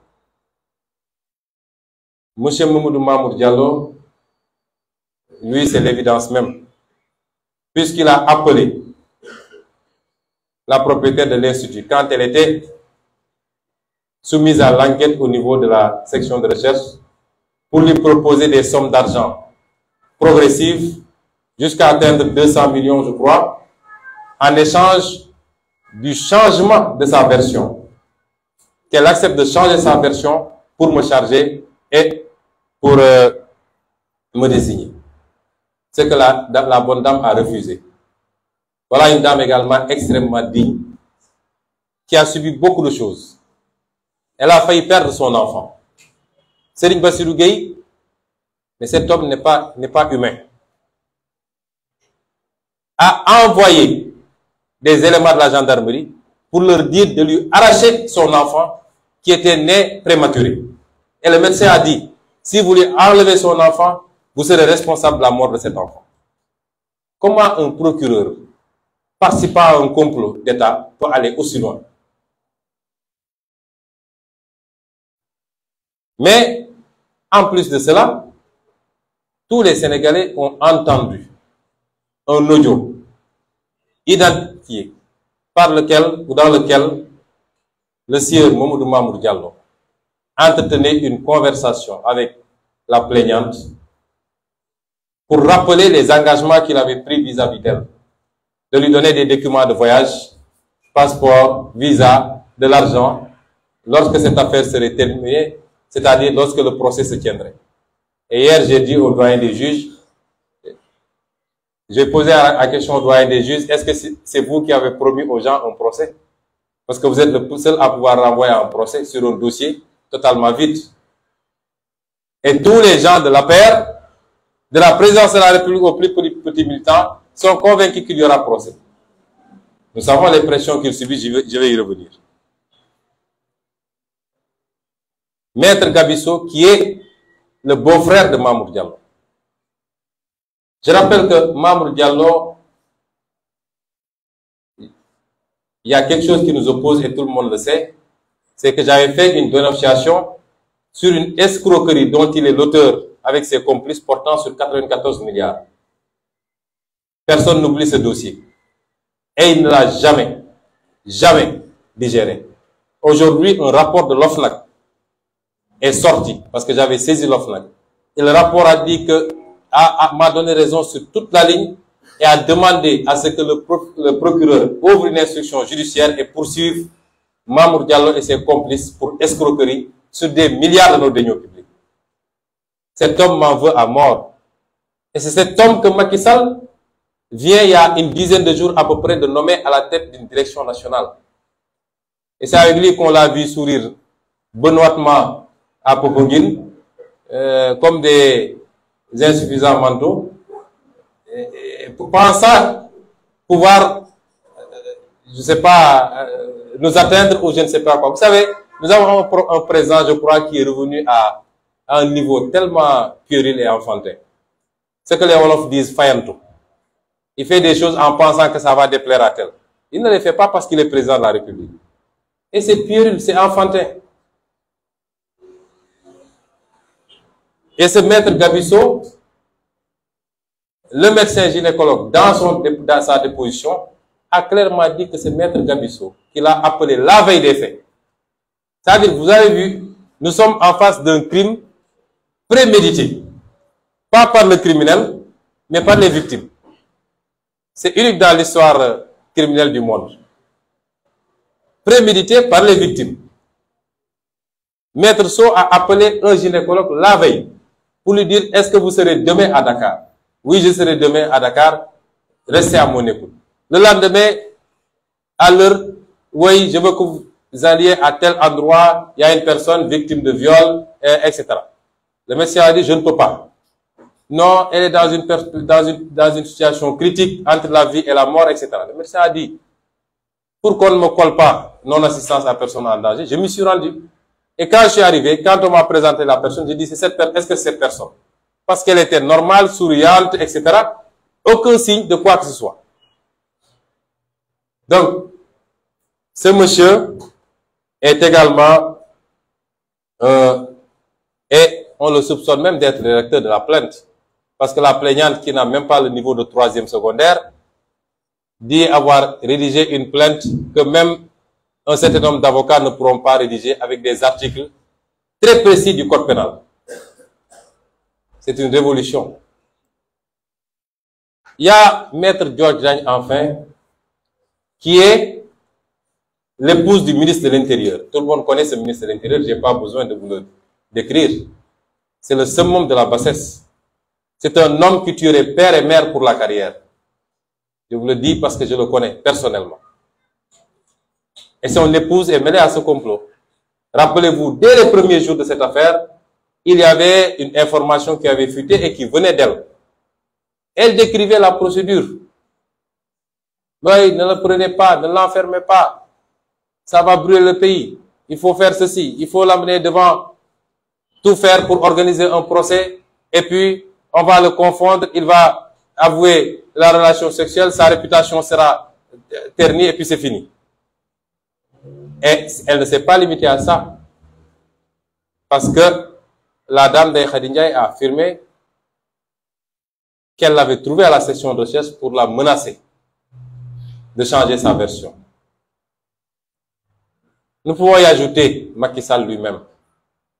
Parce que si vous observez bien, tous ceux qui ont refusé de participer au complot ont été sanctionnés. Le capitaine Touré a été sanctionné. Le général Tine a été sanctionné. L'MDL chef dont on parle a dû quitter la gendarmerie. Ainsi de suite. mais tous ceux qui ont accepté de collaborer. Le général Moussa Fall a été promu. Le commandant Abdou Mbeng est passé colonel. Mamadou Mamour Diallo a été nommé directeur. Ainsi de suite, ainsi de suite. Serigne Bassirou Gueye a été détaché au palais de la République. Et rappelez-vous qu'une dame a fait un témoignage public attestant d'un lien qui existerait entre mademoiselle Adji Sarr et monsieur Macky Sall. Et c'est pourquoi nous l'avons ajouté également dans la liste des témoins. Voilà ce qui s'est passé hier au bureau des doyens des juges. Rien d'autre. Le doyen des juges m'a posé 3 questions. La première, est-ce que je reconnais avoir fréquenté les lieux? J'ai dit oui. À quelle date? Je ne sais pas. Parce que moi, je ne suis pas un robot et j'ai pas un calepin du matin au soir pour dire à telle heure j'étais ici, etc. Ça, c'est peut-être les enquêteurs de la police qui font ce genre de pratique. Il m'a dit, est-ce que je reconnais avoir entretenu des relations avec la dame? Je lui ai dit, je ne vous permets pas de me poser de telles questions. Quand un dossier de complot est si manifeste, avec des preuves, et de l'autre côté, vous n'avez aucune preuve, je ne vous permets pas, vu le statut que j'ai, parce que dans 16 mois, j'ambitionne d'être président de la République du Sénégal, je ne vous permets pas, monsieur le juge, de me poser ce genre de questions. Et de surcroît, c'est pas à moi de vous donner des preuves. Et troisième question, est-ce que j'accepterai des prélèvements pour un test ADN? J'ai dit, mais vous, est-ce que ça va? Là-dedans, est-ce que ça va? Vous n'avez aucune preuve. Vous ne me mettez absolument rien. Vous voulez que moi, je donne mon sang à des comploteurs. Si vous dites avoir fait des prélèvements, qui les a fait? Qui les a gardés? Le commandant Abdou Mbeng, le procureur Bassirou Gueye. Et vous me dites, moi, de donner mon sang pour qu'on aille comparer avec ce que ces gens-là ont fait. Votre dossier, maintenant, se résume à une histoire de sang. Moi, mon sang, là, Sonko Bankirankoli, vous ne l'aurez jamais. Si le dossier se résume à ça, il est terminé.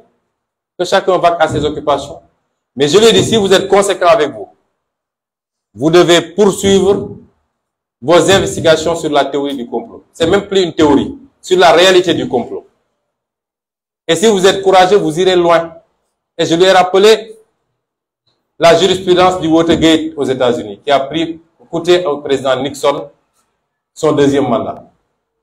Parce que le parti qui était au pouvoir avait comploté contre son opposition, en mettant un système d'écoute au niveau de leur siège et ailleurs. Quand ça a été découvert, une enquête a été menée, et grâce à la détermination du juge qui a refusé de laisser tomber. Ça s'est passé avant le second mandat de Nixon. Le juge a continué, Nixon est allé en campagne, il a eu un second mandat, le juge n'a pas lâché. Et il a fallu mettre en place une commission sénatoriale. Cette commission a conclu à la culpabilité de Nixon et à sa destitution. Quand on met tous les moyens d'un État pour comploter contre une opposition, contre un opposant, cela est une haute trahison de la part de ce régime. Mais je sais qu'il n'aura pas le courage d'aller si loin. Et c'est pourquoi, pour terminer, nous avons demandé au juge si vraiment il veut une investigation digne de ce nom, de convoquer le général Moussa Fall et de l'entendre sur ses agissements, de convoquer le commandant Abdoul Mbeng, devenu colonel, de convoquer le dénommé MC Niass, qui a déclaré publiquement avoir des preuves, et il en avait sorti au moins une, le fameux audio qui mettait en conversation Mamour Diallo et Adji Sarr. De convoquer M. Mamadou Mamour Diallo, apparemment le cerveau même de tout ce qui s'est passé. De convoquer Maître Gabisso et Dior Diagne. D'entendre également le capitaine Omar Touré. S'il ne le fait pas, il n'a pas instruit. S'il ne le fait pas, il n'a pas instruit ce dossier. Certes, il a posé beaucoup d'actes à décharge, mais nous, on ne peut pas nous endormir. Si la consigne qu'il a reçue de Macky Sall, c'est dans tous les cas de renvoyer à un procès, il peut poser des actes qui donneraient à penser qu'il instruit à décharge. L'important pour eux, c'est qu'au finish, on parle, on renvoie vers un procès. Et j'ai dit à ce doyen des juges que je n'ai aucune raison de lui faire confiance. Parce que il avait posé des actes sur ce dossier avant qu'il ne lui soit confié. Rappelez-vous qu'au mois de février, dès que cette affaire a éclaté, il avait partagé sur sa page Facebook un article tendancieux à charge contre moi, écrit par un militant de l'APR vivant en France qui se trouve être son parent, son beau-frère même. Comment est-ce qu'on peut faire confiance à un juge qui a posé cet acte déjà?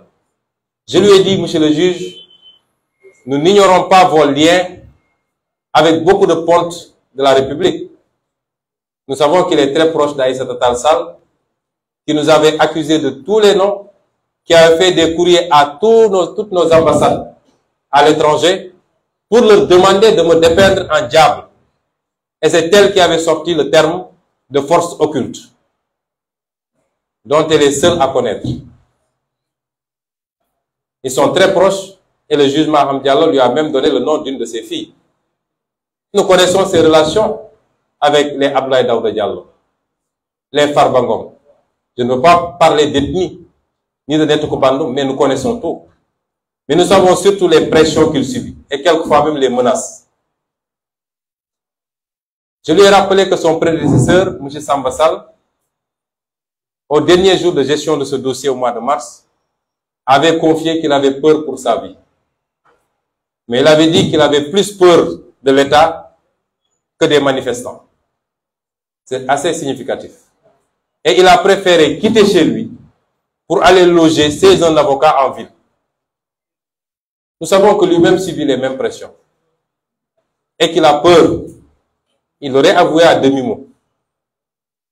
Mais quelle que soit la situation, il doit savoir que le peuple n'acceptera plus certaines choses. Lui, comme tous les magistrats, à chaque fois que ce pays a brûlé, c'est parti d'un magistrat ou d'un groupe de magistrats.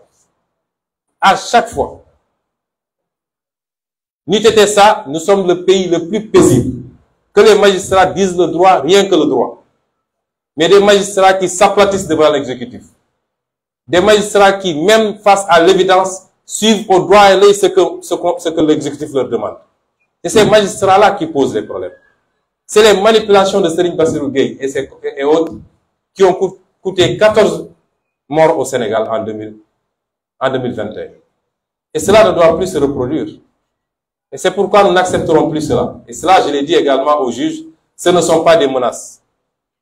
Voilà ce qui s'est passé hier au bureau du doyen des juges. Il n'y a rien d'autre. J'ai été exhaustif. Rien d'autre ne s'est passé. Les petites histoires mystiques, etc., ça c'est anecdotique. C'est pour amuser la galerie. Voilà, messieurs et dames de la presse. Si vous avez des questions, je suis à votre disposition.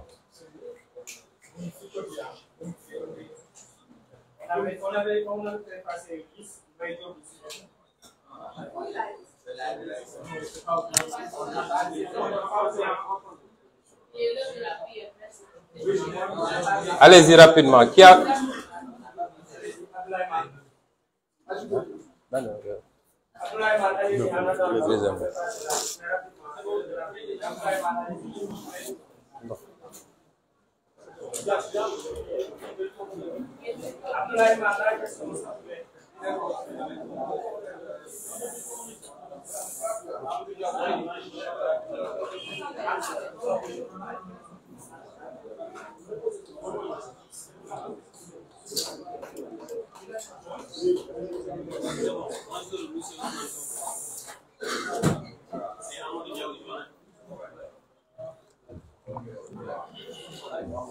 Allez-y, monsieur Diong.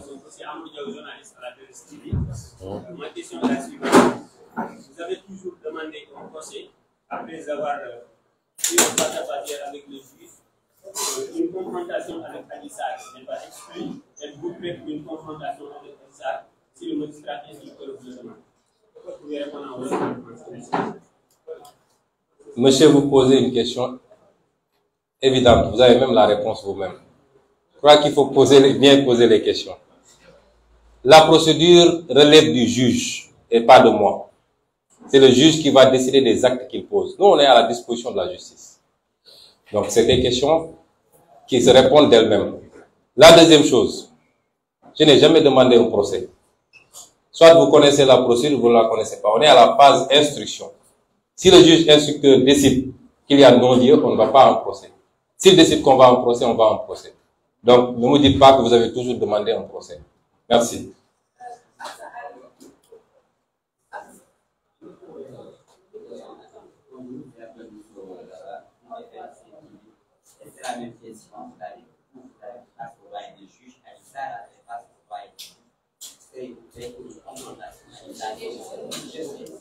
Monsieur les journalistes, si vous n'avez pas de questions, on arrête. C'est impertinent. On vient de répondre à ça, vous me dites c'est la même question. Allez-y. Il semble avoir aujourd'hui une guerre d'influence entre la France, la Chine, la Russie et même la Turquie en Afrique. Est-ce que voir ça comme M. Ousmane Sonko a une véritable culture des traditions économiques au Sénégal une fois que vous serez au pouvoir? La deuxième question. Le président Macky Sall avait demandé à son ministre de la Justice de voir les modalités de l'élaboration d'une loi d'amnistie. Beaucoup pensent que cette loi pourrait permettre à votre allié Khalifa Sall et Karim Wade de se présenter à la présidentielle de 2024. Quelle serait la position de Pastef, des députés de Pastef, si jamais cette loi arrive à l'Assemblée nationale? Merci madame. Vous posez des questions de géopolitique. Le monde est ce qu'il est aujourd'hui. Il n'a jamais cessé de l'être, mais il faut comprendre qu'il y a des séquences dans l'histoire de l'humanité. Il y a des moments, la lutte d'influence, elle est liée aux États. C'est ça, l'histoire de l'humanité. Depuis les royaumes, avant même les royaumes, depuis les tribus, chaque groupe tente d'étendre son influence sur les autres. Il y a maintenant des séquences. Il y a des séquences plus ou moins agitées qui peuvent aller d'une sorte de guerre froide à des guerres physiques sur le terrain. Et il y a des périodes plus ou moins d'accalmie. Nous étions sortis d'une période plus ou moins d'accalmie avec des soubresauts. Depuis la guerre mondiale, la deuxième guerre mondiale jusqu'à présent, on a connu peut-être la guerre d'Irak, on a connu la guerre au Vietnam, on a connu la guerre en Syrie, etc. Mais c'était concentré quelque part et ça n'avait pas pris une certaine importance. Là, on est dans une phase beaucoup plus chahutée parce que elle oppose les blocs qui s'étaient opposés dans la guerre froide. Vous avez la Russie, qui est l'émanation de l'URSS. Vous avez la Chine, donc le bloc communiste. Et de l'autre côté, vous avez le monde occidental. Cela nous amène à la situation que nous connaissons. Guerre sur le territoire européen. On pensait que c'était révolu. Menace de guerre en Asie. Aussi bien entre les deux Corées qu'entre la Chine et Taïwan, ce qui impliquerait certainement les États-Unis. Menace de guerre en Asie orientale, entre l'Iran notamment et l'Arabie Saoudite. Évidemment, cela rend le monde beaucoup plus incertain. Et au-delà de ça, il y a la guerre d'influence économique. Quelle est notre position? Les Africains doivent assumer leur destin. Il faut qu'on arrête de penser qu'on doit toujours être sous le couvert de quelqu'un. Les gens pensent que nous sommes contre la France. Le débat ne se pose pas comme ça. Nous voulons avoir des relations d'égal à égal, équilibrées, équitables avec tout le monde. Nous n'allons pas quitter une domination pour accepter une autre. Quand je vois nos frères burkinabés faire en tout cas sortir pour manifester leur satisfaction après un coup d'État, porter le drapeau russe, je dis il y a un problème. On ne remplace pas la France par la Russie. On veut traiter avec tout le monde d'égal à égal. Et on veut surtout être libre et digne. Mais l'Africain pense toujours qu'il faut qu'il soit sous le couvert de quelqu'un. Nous ne remplaçons pas la France par la Chine ou par les États-Unis. Nous voulons traiter librement, équitablement avec tout le monde. Et nous n'accepterons aucune domination. Parce que souvent, quand on parle de ça, les gens ciblent la France parce qu'on a une histoire coloniale. Mais savez-vous que certaines nouvelles puissances ont des pratiques beaucoup plus nocives à notre endroit que la France? Vous le savez. Quand des puissances viennent signer avec nous, nous prêtent de l'argent, nous imposent leur entreprise, ne payent pas l'impôt, même l'eau qu'ils boivent, ils amènent ça de chez eux. Et pire encore, gagent la dette qu'ils laissent ici, sur nos infrastructures. Si vous ne payez pas, je prends le port. Si vous ne payez pas, je prends telle chose. Ces pratiques sont beaucoup plus dangereuses que ce qu'on crée avec la France. Et donc, nous, notre ligne, c'est la ligne de la souveraineté. Ce n'est pas une ligne de changer une domination par une autre, un complexe par un autre complexe. Je ne vais pas développer trop longtemps. Pour la seconde question, notre position a toujours été très claire. Nous réclamons l'organisation d'une élection présidentielle en 2024, libre, transparente, démocratique, à laquelle participeraient tous les acteurs politiques qui remplissent les conditions. Donc, à l'exclusion de Macky Sall, qui ne remplit pas la condition.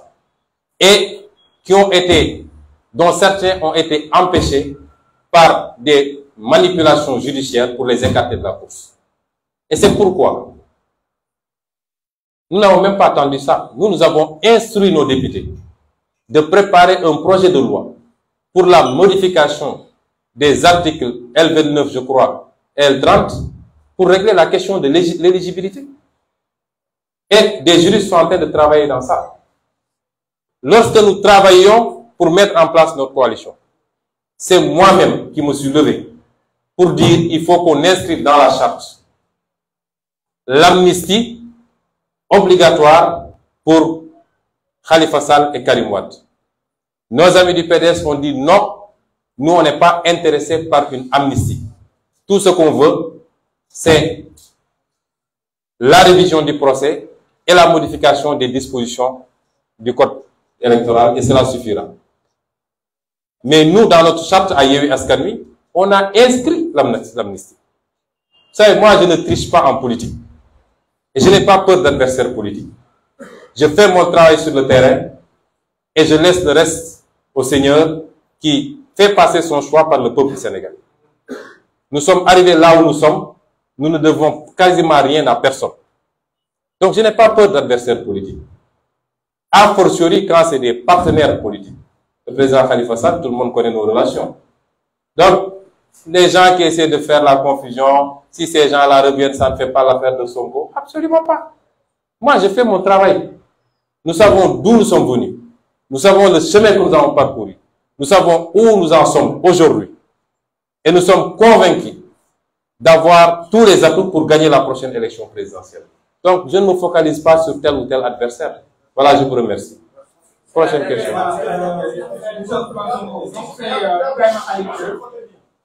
Je suis Ibrahima Khalidien de l'Africa 7. Voilà, par rapport au dossier, en fait, nous avons constaté que depuis le début du dossier, vous faites allusion à un complot. Est-ce que vous croyez que, actuellement, ainsi que votre pool d'avocats, vous disposerez suffisamment de preuves, parce qu'on le sait en matière de justice, la preuve incombe au demandeur, au cas où vous auriez obtenu le non-lieu pour l'affaire Adji-Sarr et que vous voudriez entamer une procédure pour véritablement élucider le complot, est-ce que vous disposez suffisamment de preuves pour véritablement pouvoir obtenir gain de cause? La deuxième, 14 jeunes ont été tués lors des événements de mars 2021. Vous avez un groupe d'avocats qui se compte en dizaines, pour ne pas dire donc 20 avocats. Donc aujourd'hui, est-ce que Ousmane Sonko en personne va faire la même chose pour véritablement avoir des avocats pour qu'un procès soit très rapidement mise en place pour élucider donc la mort de ces 14 jeunes qui n'est toujours pas donc élucidée. Merci. Je pense que... Non, attendez. Je pense que... Je pense que monsieur Sen, bien. Votre première question, si je me rappelle bien, a trait aux preuves. Je crois avoir suffisamment déroulé sur cette question. Franchement, je vous aime bien, monsieur Dien, et non seulement j'ai suffisamment déroulé sur cette question, mais j'ai dit, je n'attends même pas le non-lieu, puisque je vous dis que je vais déposer un recours contre Seigne Bassirou Dien. Par rapport aux accusations, je ne peux entamer une procédure que lorsque celle-là sera achevée. C'est pourquoi on ne l'a pas fait. Mais par rapport à Seigne Bass, je vous dis que dès lundi, je déposerai une plainte. Donc je crois avoir répondu largement à cette question. Pour les 14 morts, j'aimerais bien de temps en temps que les journalistes puissent accéder à Macky Sall pour lui poser ces questions. Vous savez, moi, je ne gère pas l'État. Je ne peux pas contraindre la justice à ouvrir un dossier, mais on l'a demandé. On a déposé dans le cadre du M2D. Et on a saisi la justice internationale également. Et vous avez vu la directrice d'Amnesty quand elle est passée l'autre jour. C'est à l'État. Et l'État avait annoncé une enquête.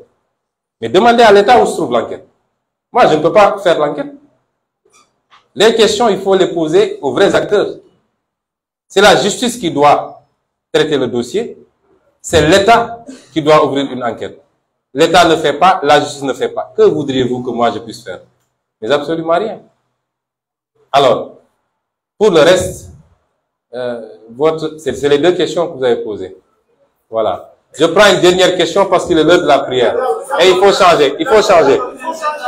Il faut changer de côté. Vous êtes déjà déclaré candidat à la présidentielle prochaine.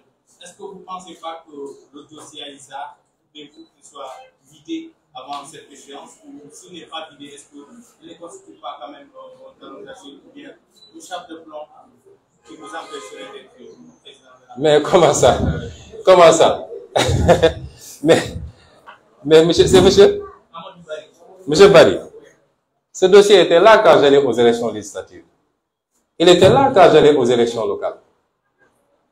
À la limite, ce dossier m'a renforcé, moi. C'est un dossier qui nous renforce et qui nous a beaucoup renforcé. Je me demande est-ce qu'il faut pas rendre grâce à Dieu qu'il y ait eu ce dossier. Ce qui est constant, c'est que je serai candidat en 2024, Inch'Allah. Et j'ai très bon espoir d'être le prochain président de la République. C'est tout ce que je dis.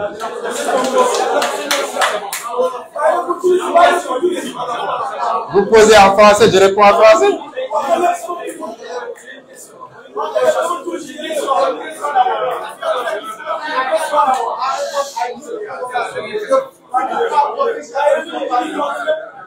Monsieur, vous posez une question répondue.